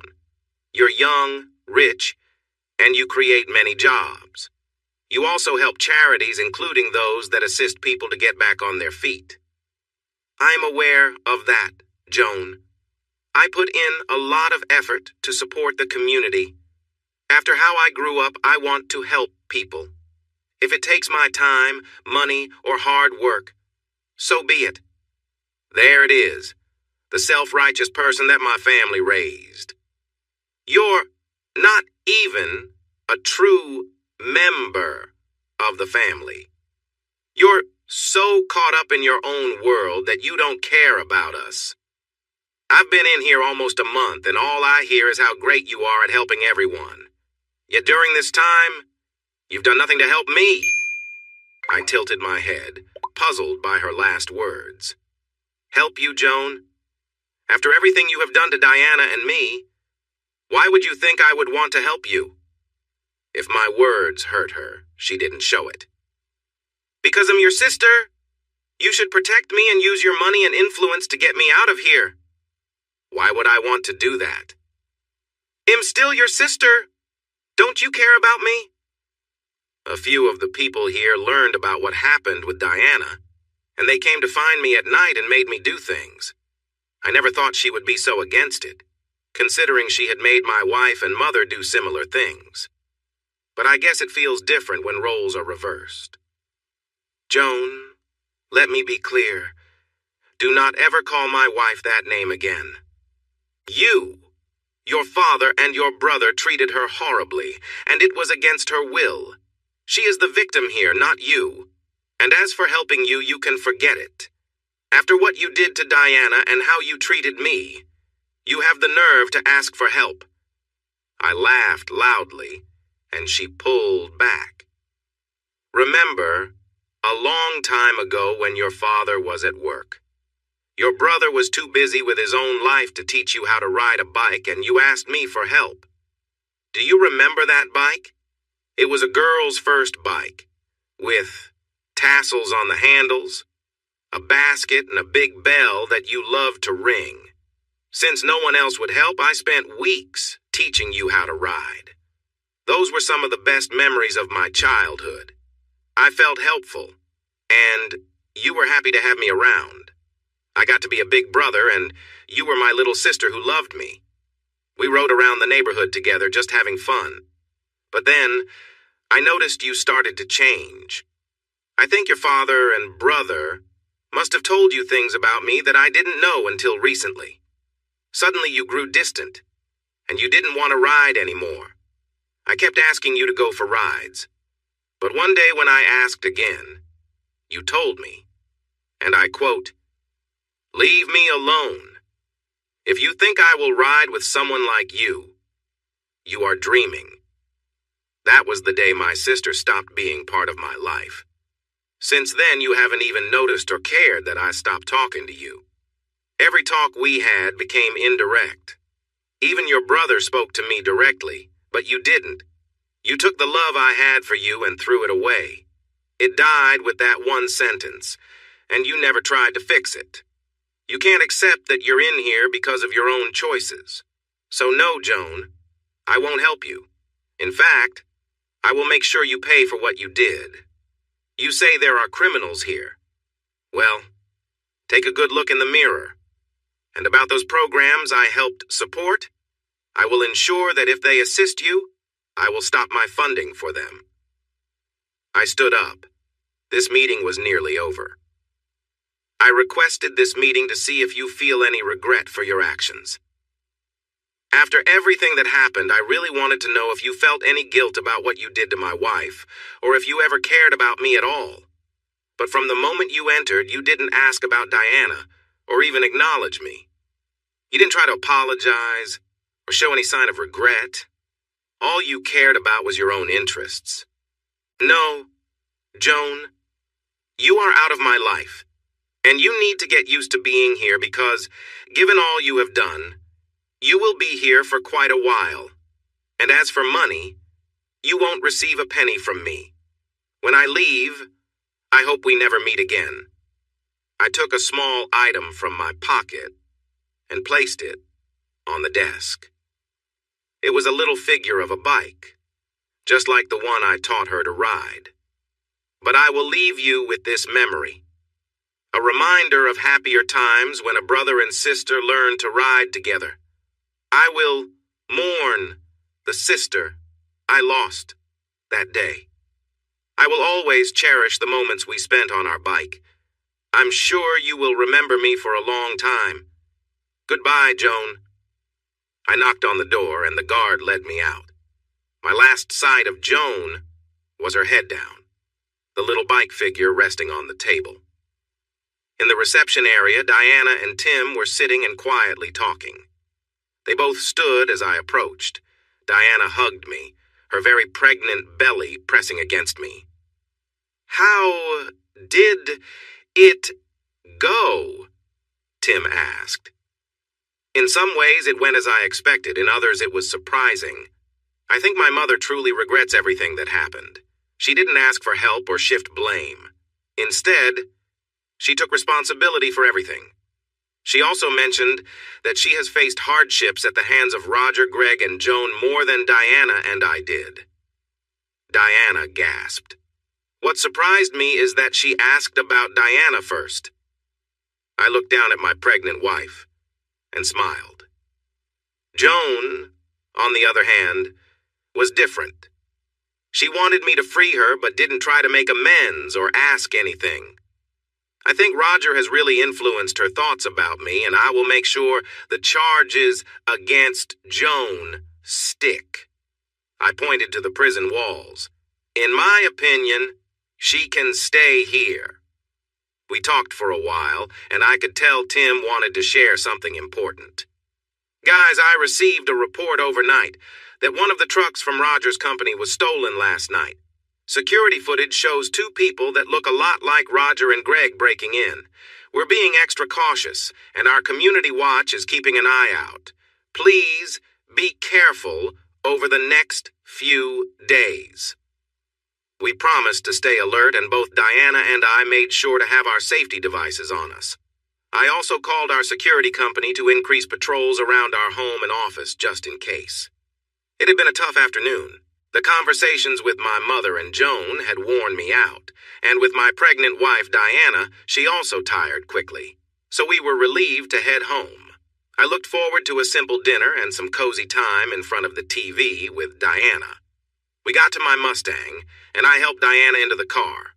As I did, I realized I needed a different car, something easier for getting kids in and out. While I loved my Mustang, it wasn't practical for a family. Maybe a Jeep or a Range Rover would work. But then I thought a four-door V8 might also be fun. Just as we were about to leave the parking lot, Diana began to ask questions. "Harry, are you really done with your mother and sister?" I paused to think. With Joan, no. I don't see any way to fix that. Things were said that I regret, especially to someone I used to see as a sister. But I can't take those words back either. As for my mother, I'm not sure. I felt like she was honest with me this time. And if she is telling the truth, she has been through more than we realize. A lot of what she said matches what you told me in the hospital. I snapped my fingers. Oh, she mentioned where I could find a DNA report and a letter from my real father. I felt a wave of sadness. She also said that my real father was the true love of her life. I don't know how much she really loved Roger, or if she felt stuck because of us kids. I have mixed feelings about Roger, so I can't judge that clearly. Part of me wants to forgive her. I think she cares but didn't see a way out. As we reached an intersection, traffic was light, and we were stopped at a red light, talking about our day. Feeling drained but hopeful about the future. Suddenly, a truck came charging toward us. Instead of going through the intersection as it should have, it swerved. In the fading light, its headlights were aimed right at my driver's side. I could see Greg behind the wheel, a wild grin on his face, with Roger next to him cheering. They say there are moments in life where everything seems to slow down. and you reflect before a big moment happens.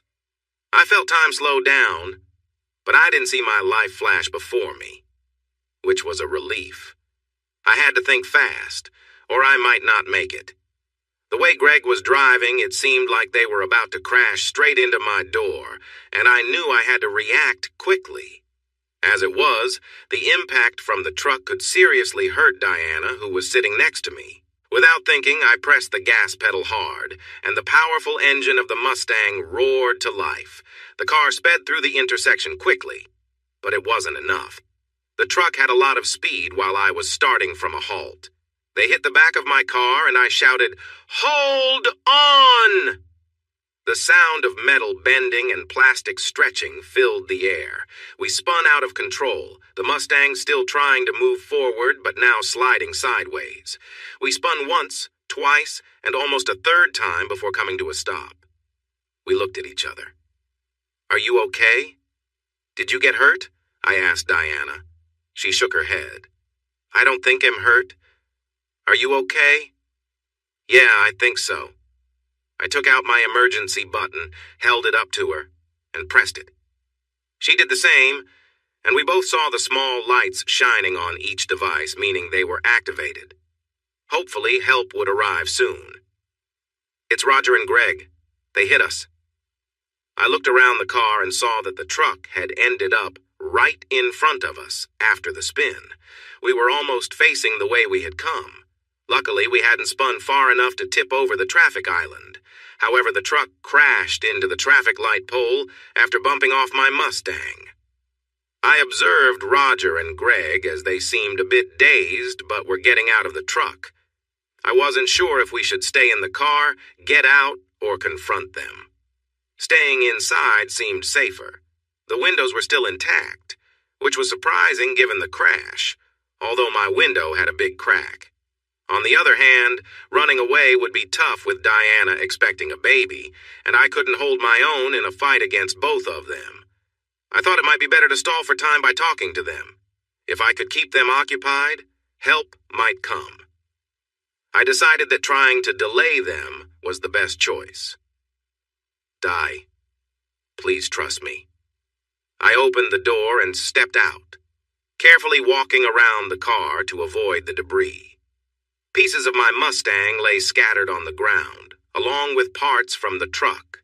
I made my way to the passenger side of the car where Roger and Greg could see me, but I pretended I hadn't noticed who they were. I needed to act casually to buy us some time. I wanted them to think I was unaware that they were the ones who had hit us. I walked over to Diana's door and pulled it open, helping her stand up. Then I turned to face the two men in front of us and stopped. They stood relaxed, looking fine after the accident, but their faces were tired, their beards messy, and their clothes old and worn. It seemed like they had lost a lot of weight and muscle from their time doing construction work. There was a wildness in their eyes, like they were losing control, but what caught my attention was what they were holding. Both had a cheap-looking shotgun in their hands. I moved Diana and me so the car door could protect us a little. They were still about 30 meters away, but with guns, you could never be too sure. Well, look who it is," Greg said, pointing at my car. "It seems you've had an accident. Lucky for you, we came by." His smile seemed real on the surface, but there was something darker beneath it. "Enough, Greg," Roger snapped back, then stared at me. They held their guns loosely for now. "You owe me, boy. You and your friend. You shouldn't have gone to the police. I told you to stay quiet. After everything I've done for you, treating you like family, you owe me." "I owe you nothing," I shot back, thinking it was better not to engage with them. "Nothing? How about all the years I took care of you? How I fed you, clothed you, let you live under my roof?" I stepped closer, ignoring the danger they posed with their guns, feeling my anger build. Since I had spoken up, I might as well keep going. I knew help was coming soon.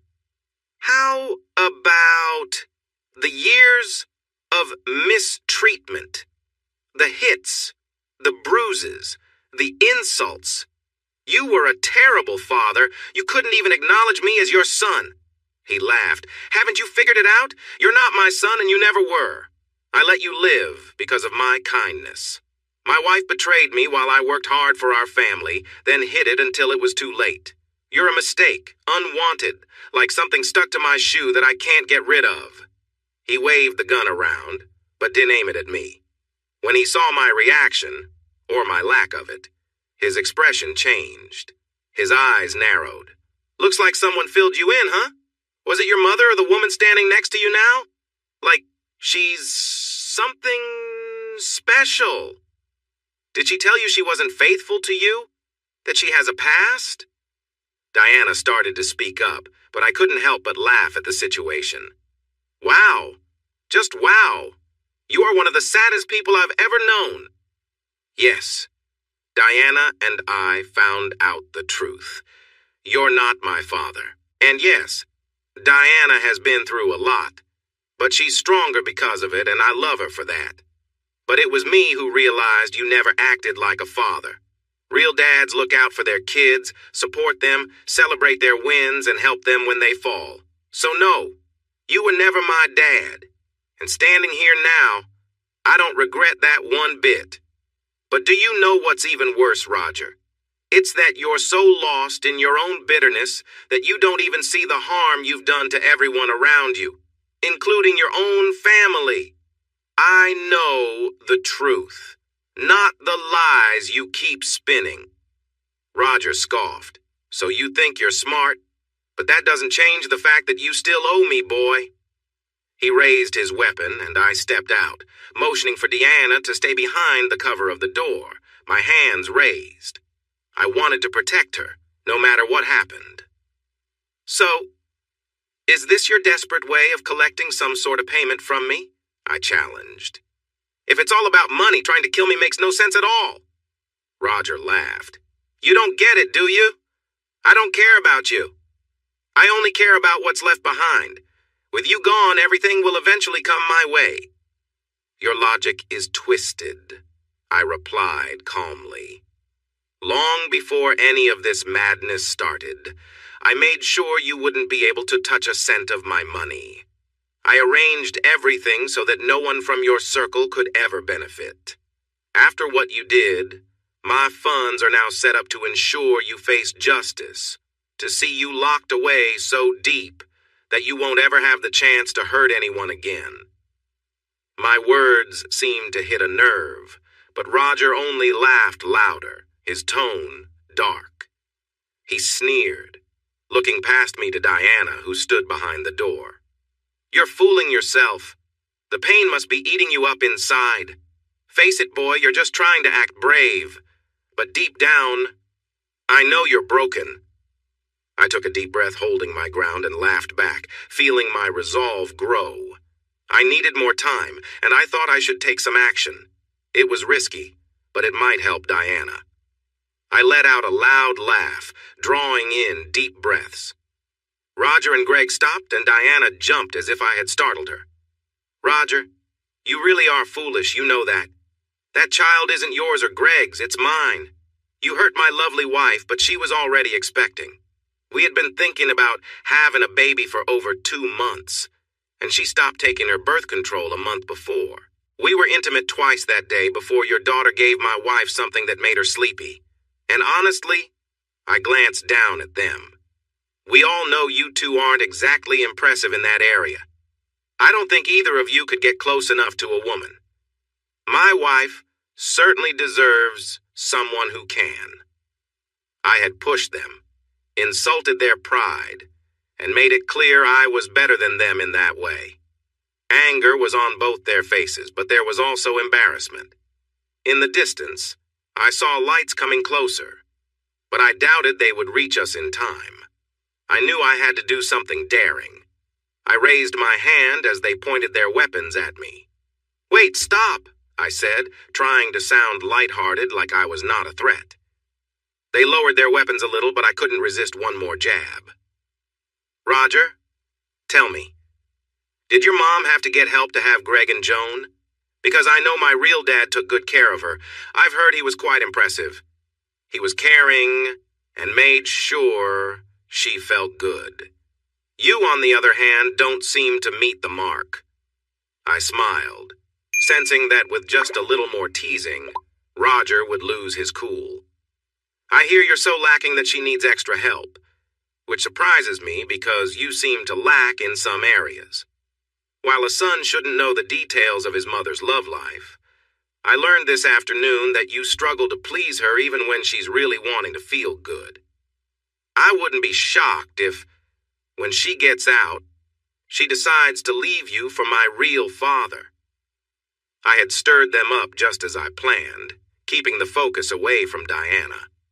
Roger aimed his gun at me, and Greg tried to do the same. George Daniels isn't half the man I am. But after I'm done with you, I'll know who to go after next. His finger moved to pull the trigger, and I dove. He thought I would go straight for Diana, but I dove forward instead, heading straight for him and some scattered car parts. I got hit by a few shotgun pellets, and my shoulder and back hurt a lot. Still, I couldn't stop. Diana and I both depended on my next move. I was desperate to get out of the way of danger. I landed among the car parts from the crash, including a rear wheel guard. Without thinking much, I picked it up with the momentum of my dive and tried to throw it toward where Greg stood. His shot missed me, but I managed to knock the weapon from his hand, giving him a moment to recover. Knowing time was short, I grabbed another piece of debris next to me, which was part of my wrecked Mustang's tailpipe. It was sharp and metallic. I moved closer to Roger. Holding the tailpipe, I lifted myself up, ready to defend myself. By this time, Roger had reloaded and aimed right at me as I got to my feet. He seemed ready to end things in one last moment. "Goodbye," he shouted. I swung the tailpipe up just as he fired at me. The shot missed but went off near my left ear. Shotguns are really loud, but I didn't have time to think. I was right in front of Roger, who was off balance. I pushed him back with the tailpipe, and he fell. I kept moving, bringing the sharp edge down to use it as a weapon. Roger had tried to ruin my life and hurt people I cared about, and I wanted to stop him. As I aimed down, I let all my pain and feelings of betrayal fuel my action. Roger saw what was coming.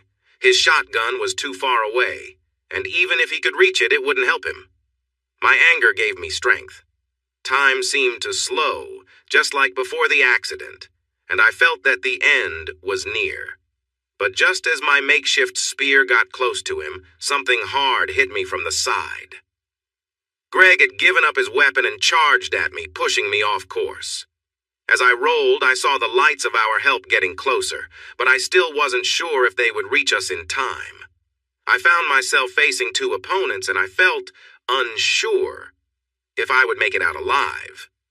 But at least Diana would be safe. I was starting to feel dizzy because of my shoulder and back injury.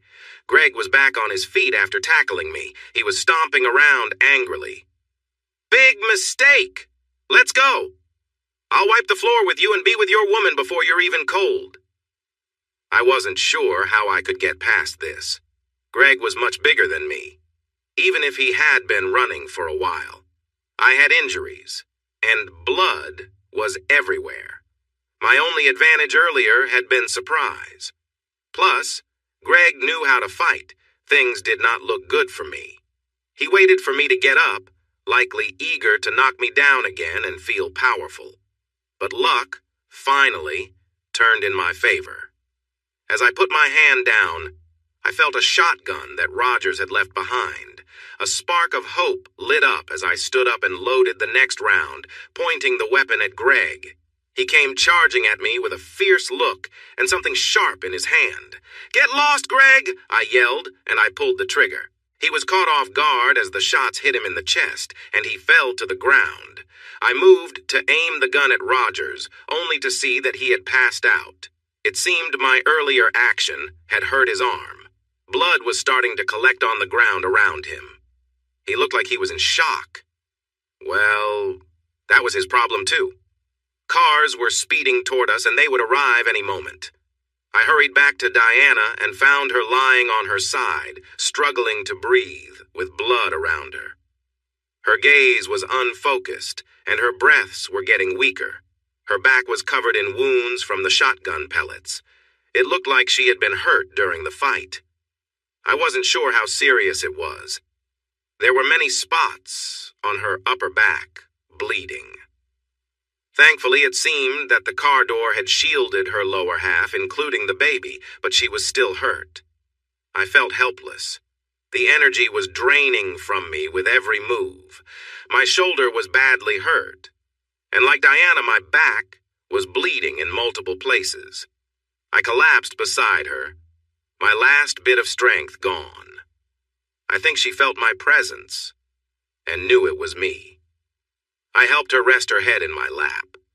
For a moment, she focused her eyes on me, and we lost ourselves in each other's gaze. No words were needed, and that moment felt like it lasted forever. As we looked into each other's faces, I felt a deep, unconditional love between us. She was my soulmate, and I was entirely hers. But I felt helpless. She lifted a bloody hand to touch my cheek softly, tears streaming down her face. "Harry, I love you," she said, then closed her eyes. My daughter arrived just a few hours after the chaos, when both Diana and I were hurt. The stress of everything caused her to be born early, and I missed the delivery because I was in surgery, under anesthesia, having pieces removed from my shoulder and back, and getting my shoulder fixed. I was in surgery for more than 12 hours and didn't wake up for over 2 days. I lost consciousness right before our security team reached us. The ambulance came quickly, and both Diana and I were taken for surgery. I later learned that Diana was in surgery for about 20 hours. Her labor lasted only 3 hours, and thankfully, everything went smoothly despite the trauma. After that, she was moved to have surgery to fix her back. During the incident, I didn't notice that Greg had managed to hit Diana while I was dealing with Roger. The shot struck her back as she tried to crouch down. Greg then came to confront me before I could reach his father. We nearly lost Diana 3 times in surgery. While her injuries weren't life-threatening, she lost a lot of blood during childbirth, which left her very weak. I was the first to wake up, both of us in separate beds in the same room we had been in before. 5 people were there with us, not including the doctors.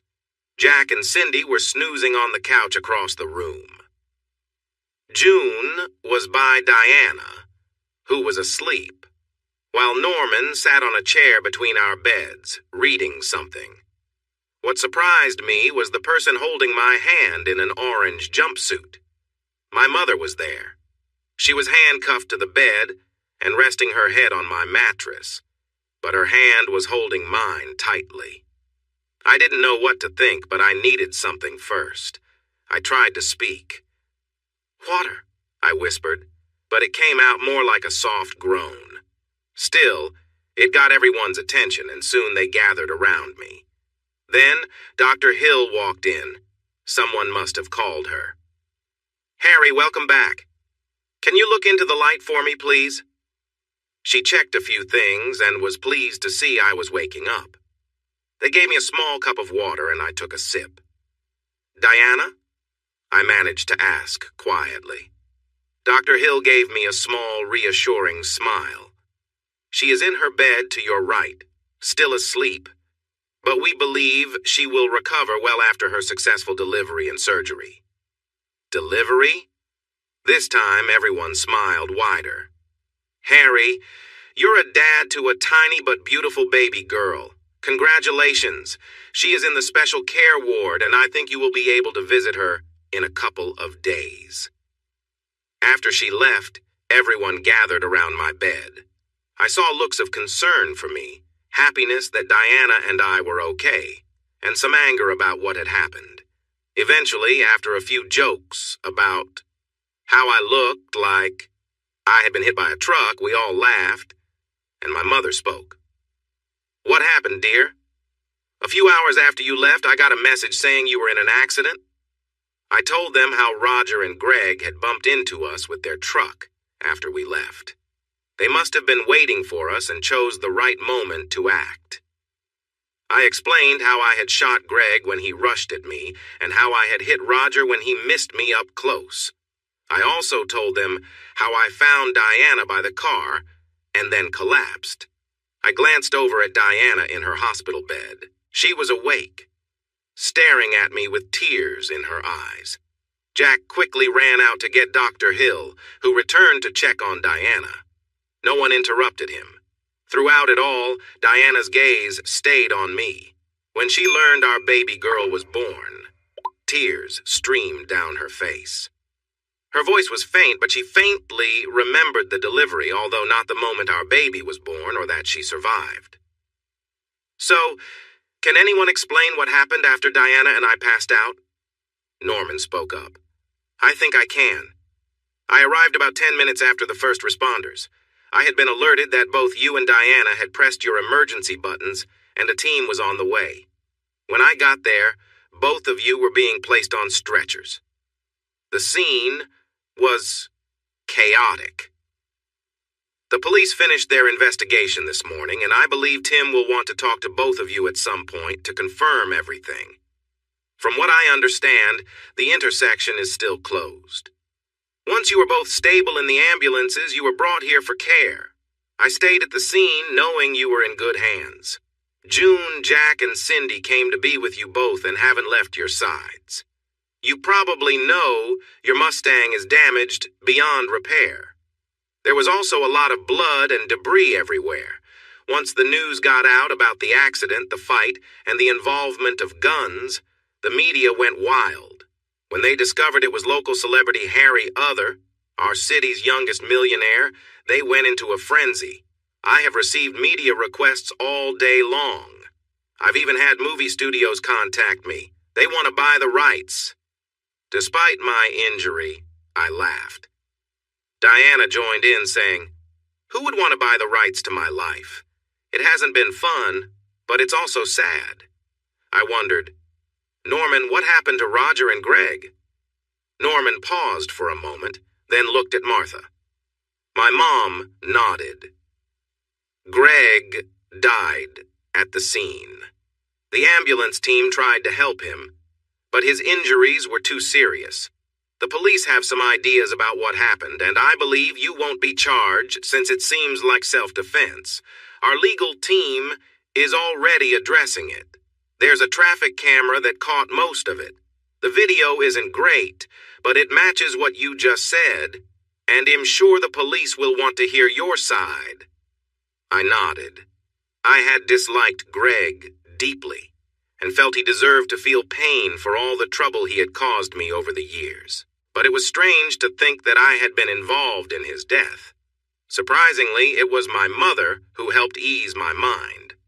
While I was in the hospital, handcuffed to my bed, there was a police officer outside my door. "Harry, please don't feel bad about that," she said. "It was bound to come down to you and him. While I am heartbroken to have lost a son, I believe he got what he deserved. And I also know that the son we all hurt is still alive. When you told me what happened, even though I cared for Greg, I think I would have done whatever it took to protect you." She cried, and I held her hand. "Mom, why are you here?" She wiped her tears but continued to cry. "It was Norman and Tim's idea. I am still facing a trial next month, but when I found out you and Diana were in surgery, they asked if I would come to see you under guard before my hearing. I regret what we did to you and Diana, and I meant it when I said I would carry this shame forever. But when they brought you in, I lost it. That's why I'm here," she said, lifting her handcuffed hands to show me. "I just wanted to be with you. I am so sorry for everything I did to you. I'm sorry to you too, Diana. I regret not being the mother I should have been. I should have protected you from Roger, from Greg, from Joan. I wish I had stood up for you and just left with you. am sorry, and I know I may never earn your forgiveness. But I will always love you. Now that you're both awake, I guess they'll take me back." Before she could finish, I raised my hand with the IV line still attached. This situation was complicated. "Mom, I forgive you. I know we have a lot to work through, and our family is different now. But I forgive you." She cried again. It was more than she expected, and I was surprised I was ready to forgive in that moment. As I thought about everything people had said to me over the past months, I realized my mother had also suffered from Roger and his children. She had been hurt and threatened. She had to follow his orders, or else he threatened my life. She had been involved in a troubling situation with 2 of her 3 kids, and had even been jailed for it. Because of all this, I felt I should try to forgive her. "What about Roger?" I asked. I noticed a smile on Norman's face. "Well, he's still alive, but he lost his right arm and has undergone 2 surgeries. He got hurt badly when you attacked him with that car part. He needs 2 more surgeries because of an infection in his arm. He's under strict police guard and will likely spend the rest of his life in prison." My mother added, "I've talked to my lawyer. Once Roger is stable, I will divorce him for his wrongdoings. I don't know which reasons will hold up in court, but I should have done this years ago. I know I have to serve my time, but I will not be linked to him anymore. I never really loved him, but I stayed because of the kids and didn't know how to leave. The divorce settlement won't be much, but at least I will feel free in some ways." June then handed me a manila envelope. Inside, I found a folded paper and another envelope. "Is this what I think it is?" I asked. June nodded at my mother. "Yesterday, when the police brought her in while you were sleeping, your mom asked me to get these for you." I looked at my mom, and she encouraged me to open it. Everyone watched as I opened the DNA test results. I wasn't sure what I was supposed to see. I studied chemistry, not biology, so I decided to close it for now. I would ask someone for help later. I then opened the letter and started to read. "Harry, if you're reading this, you have been told that Roger is not your real father. My name is George Daniels, and I want you to know that I am your biological father. Your mother and I were together in high school, but fate separated us. We came together for a short time, and you were born. However, since your mother was married and had a child, we decided to end our relationship. I hope to watch you grow from a distance and someday meet you and introduce you to my family. I wish you to take pride in knowing that we value intelligence and hard work. We all enjoy a challenge, and I hope this will be part of you too. Harry, you are my first child, and I'm uncertain if you will have any siblings when you read this. But if you do, then I hope we can all meet together. You will always be in my heart. Lots of love always, my son." George Daniels. I felt like I had been moving between anger and sadness for months. But now, I had tears in my eyes again. And this time, they were tears of happiness. I had a real father. I showed the letter to my mom, and she cried too. I then called over Jack and Norman to share the letter with them. After Diana had mentioned his name to me months ago, I had my suspicions, but Jack confirmed it. Harry George is my older brother. There's a big age gap, but that's his handwriting, so that means I'm your uncle, I finished. And Norman, that makes you my second cousin. I've thought of both of you as family ever since you helped me in high school. You were always there for me when I needed support. Wow. I can't hide anything anymore. We all laughed. Mom looked at Jack with surprise. "George is your older brother?" Jack nodded, and for a few minutes we listened to them share stories about the brother they knew. Soon after, Tim came in with another officer, and it was time for my mom to go back to prison. She looked at Diana and me, waiting to be handcuffed. I can't tell you how proud I am of both of you. I promise to spend every moment working towards forgiveness, she said. Diana surprised everyone by asking Martha for a hug before she left. Once she was gone, everyone began to leave, now that the immediate crisis was over. For the first time in a long time, I felt like everything was going to be okay. It was around 7 in the evening when the next surprise came. 3 nurses and Dr. Hill wheeled in a special crib, and inside was our daughter. One of the nurses helped me out of bed and brought my drip to the crib, while another nurse did the same for Diana. Then they left us alone for a few minutes. It was a bit hard to hug, but holding hands made me feel so much better. I could tell Diana felt the same way. "Charlotte," Diana said, watching our daughter sleep. It was the second name on our list. Beth was our favorite, but looking at our little girl with sensors attached to her and a tube for her breathing, it felt right to name her Charlotte.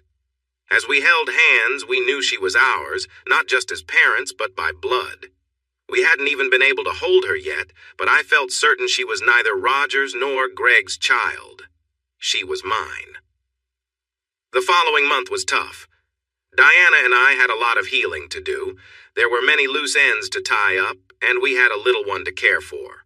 Charlotte, whom we fondly called Charlie, spent up to 3 months in a special crib before her lungs grew strong enough for her to breathe on her own.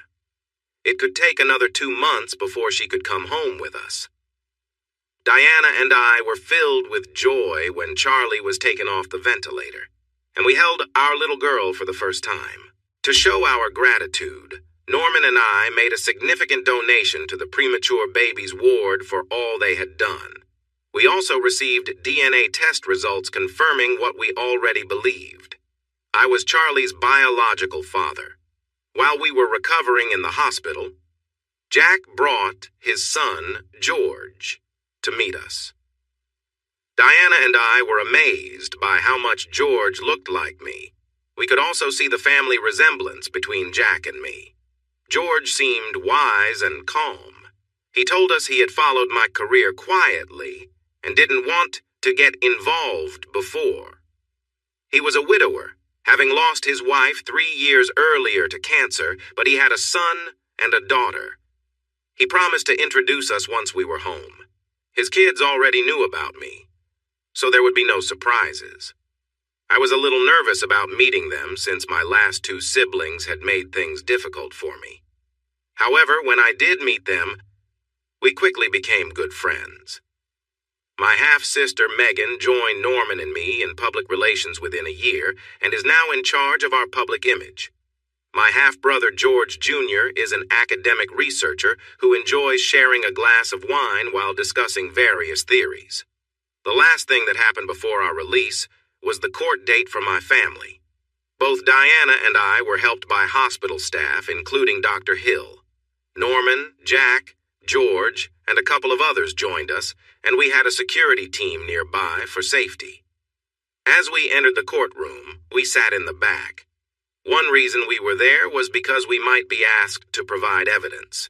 My arm was in a sling and my back was itchy but healing. Diana also had some back pain, but was getting better.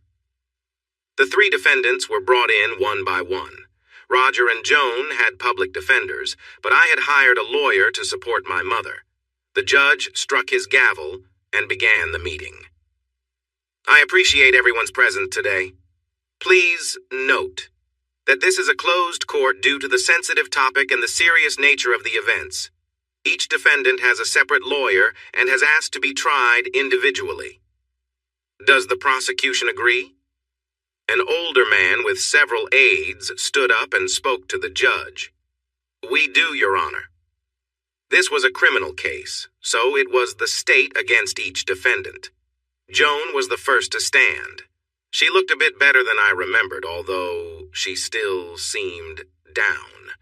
She wore a plain suit that looked like it came from a thrift store and no makeup. She glanced at me a few times. The first time, she seemed surprised to see me there. The second time, she looked angry, realizing I would not help her. The last glance came later when the judge read the verdict, and she stared at me, but I couldn't tell what she was feeling. The lawyers went through the list of charges, explaining them and how they affected both sides. Diana was called as a witness, but we already had a statement prepared by our legal team, which the judge accepted. "With all the evidence presented, how does the accused plead?" the judge asked. Joan's lawyer stood with her. "On behalf of my client, I plead not guilty." Noted. Next was my mother. Again, everything was discussed, including her relationship that led to my birth. Her lawyer mentioned the difficulties she faced from Roger, Greg, and Joan. However, my mother admitted her part in the situation related to my wife's assault. Several times she looked at us, but didn't say anything. "With all the evidence presented, how does the accused plead?" the judge asked. Mom and her lawyer stood up. "On behalf of my client, I have been instructed to plead guilty." Noted. Then it was my former father's turn. He looked quite worn down. The stump of his arm was wrapped in bandages, and he limped as he walked in. He wore prison clothes instead of a suit, and he glared at us before sitting down. Once again, the lawyers took turns speaking, but I could tell that his public defender seemed to be just going through the motions. The lawyer's face turned red when the charges were read. He had heard about assault before, but the more serious charges were unexpected. One surprising issue was that my mother expressed a desire to settle the divorce during this hearing. The reasoning was clear. They would never live together again, and it was likely they would both be in prison for a long time. So she wanted to get it done. After hearing the case against my mother, and then the evidence against Roger, the judge allowed it. There wasn't much defense presented. Several prepared statements were read, and things did not look good for my former father. Even when the reasons for the divorce were shared, they made Roger seem like a bad person. "With all the evidence given, how does the accused plead?" asked the judge. Roger and his lawyer stood up. "On behalf of my client, I have been told to plead not guilty." Noted. The court will now take a break until 3 this afternoon, when I will announce the decision and sentencing. He hit his gavel and left. George was waiting outside for us. Norman and George took us to a small cafe that looked like it had seen better times. Still, they told us they had the best toasted sandwiches and milkshakes. George had taken Norman and his nephew there for good lunches when they were younger. With our group, including staff from the hospital and security, the place was nearly full. But the sandwiches really were great. Finally, at 3, we all returned to the courtroom. The judge entered and called us to order. This case has clear villains and victims, but there are also hidden heroes and people who are often not appreciated. Today, we have heard the stories of many individuals related to the 3 accused here, and I must admit that I have struggled to find the right way to deliver justice and the right punishment for each of them. On one hand, we have a family that could be broken apart by a wife's unfaithfulness, and the effects of this may last a long time. On the other hand, the family's chosen reaction was harmful and hurtful, instead of simply separating like many families might in this situation. When considering the long-term mistreatment of others and threats to their safety, including children, this court cannot ignore the unacceptable actions of certain individuals. It is also noted that these actions led to the loss of at least one life. Each of the accused has asked to be tried and sentenced separately. Therefore, this has happened, and my decisions reflect that. I now ask the accused and their lawyers to stand. In the case of the state versus Joan Other, this court finds you guilty of all charges and sentences you to at least 12 years in prison. You will not be eligible for parole for at least 8 years. Because of your lack of regret for your actions, I will send a report to be reviewed by the parole board before considering your case for parole. In the case of the State versus Martha Other, this court finds you guilty of all charges, except for mental harm against Mrs. Diana Other and Mr. Harry Other.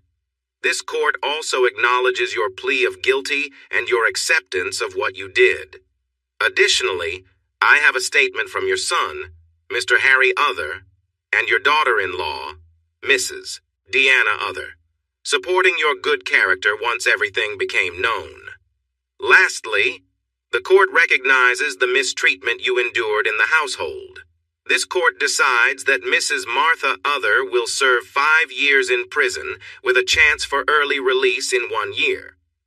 In the case of the State against Roger Other, this court finds you guilty of all charges and sentences you to life in prison. The court will not allow for parole due to the serious nature of your actions against multiple individuals, including your wife, Mr. Harry Other, and even your late son. These acts show manipulation that is among the worst I have seen in this courtroom. In closing, I want to commend Mr. Harry Other and Mrs. Diana Other for their bravery. As we heard the evidence, it became clear how much they faced. Every time they encountered difficulty, they supported each other instead of stepping away. Their bond showed strength in a world that often tries to divide us. We are honored to have them here. Bailiff, please take the defendants into custody. The gavel struck one last time, and it was over. Epilogue. A couple of months later, we brought Charlotte home, and that afternoon, we hosted a big celebration at our house. Our friends, co-workers, and many family members from George's side attended. Charlotte was a wonderful baby, and everyone agreed she was adorable. We visited my mother once a month, sometimes bringing Charlotte along. She was in a low-security prison and was always so proud to hold her granddaughter. Every visit ended with big hugs and kisses for Charlotte, as if she was trying to make up for lost time. My mother started working with support groups in prison to help herself and others who had experienced similar situations. When she completed her year and was released, we threw a big welcome home party. It was a bit different. Growing up, my mother had seemed distant. But once free from Roger's control, she transformed into a kind, loving person who cared for everyone. She would hug and kiss me every chance she got. She stayed with Diana and me for 2 years afterward, which we really appreciated. Charlotte was just over a year old, and we had just learned that Diana was expecting again. Having Grandma around was a great support. After her release, my mother visited Joan every couple of months. However, I heard that Joan was still very self-focused, and even my mother was starting to feel tired of the blame and excuses. She never visited Roger again, and I heard things were tough for him where he was. I got to know George well. We both loved learning, and although I never called him Dad, we had a strong bond. He spent a lot of time at our home, and at first, I thought it was just for me. But one night, I had to chuckle when Diana was close to having our second child, and I caught George quietly leaving my mother's room. Not long after the court case, Jack and Cindy got engaged. Then, Diana had our son, Harry Jr. Jack and Cindy got married 3 months later. I was Jack's best man, and Diana was Cindy's maid of honor. Charlotte looked adorable as the flower girl. We soon learned that Cindy was already expecting, so their first baby would arrive in less than 6 months. Work was going well. As life settled into a new routine, I finally completed the new parts needed to make our work more efficient. It had taken me over a year to finish that project, and I felt proud to get it done. Plus, we expanded our business, and more companies began to request our products. Diana and I continued to invest in each other. Of course, we had our arguments like any couple. We often disagreed over small things and sometimes had big fights about leaving the kitchen messy or forgetting to buy milk. But we never let our arguments stop us from talking. We also picked up a helpful tip. When you're upset, consider being more relaxed before continuing the discussion. Looking at your partner with a lighter mindset helped ease some anger. After a good talk, we could address the real issues at hand. Given everything we went through early on, we faced challenges around sharing and keeping things secret. While it wasn't about trust, some things could easily put either of us in a bad mood. However, one result of all this was that Diana usually wanted to stay close to me. So, we continued to seek help for years afterward. The offer from the studios was real. A TV studio picked up our story and turned it into a drama. I enjoyed the actor who played me.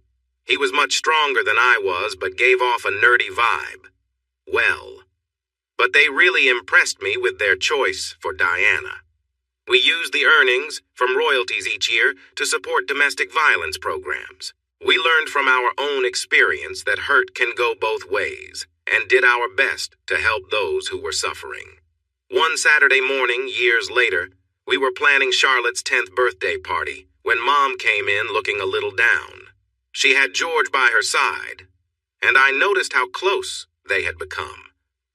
Maybe my mom and dad could start dating again. But you never know what might happen. "What's wrong, Mom? You look really sad." "Someone passed away and I'm not sure how I feel about it," she replied. "It was Roger, wasn't it?" asked Diana. Mom just nodded her head. "Mom, think about the good memories. We've all moved past the bad times. He tried to hurt us, but that only made us stronger together." "That's just it, Harry. I can't remember any good times with Roger, and that hurts.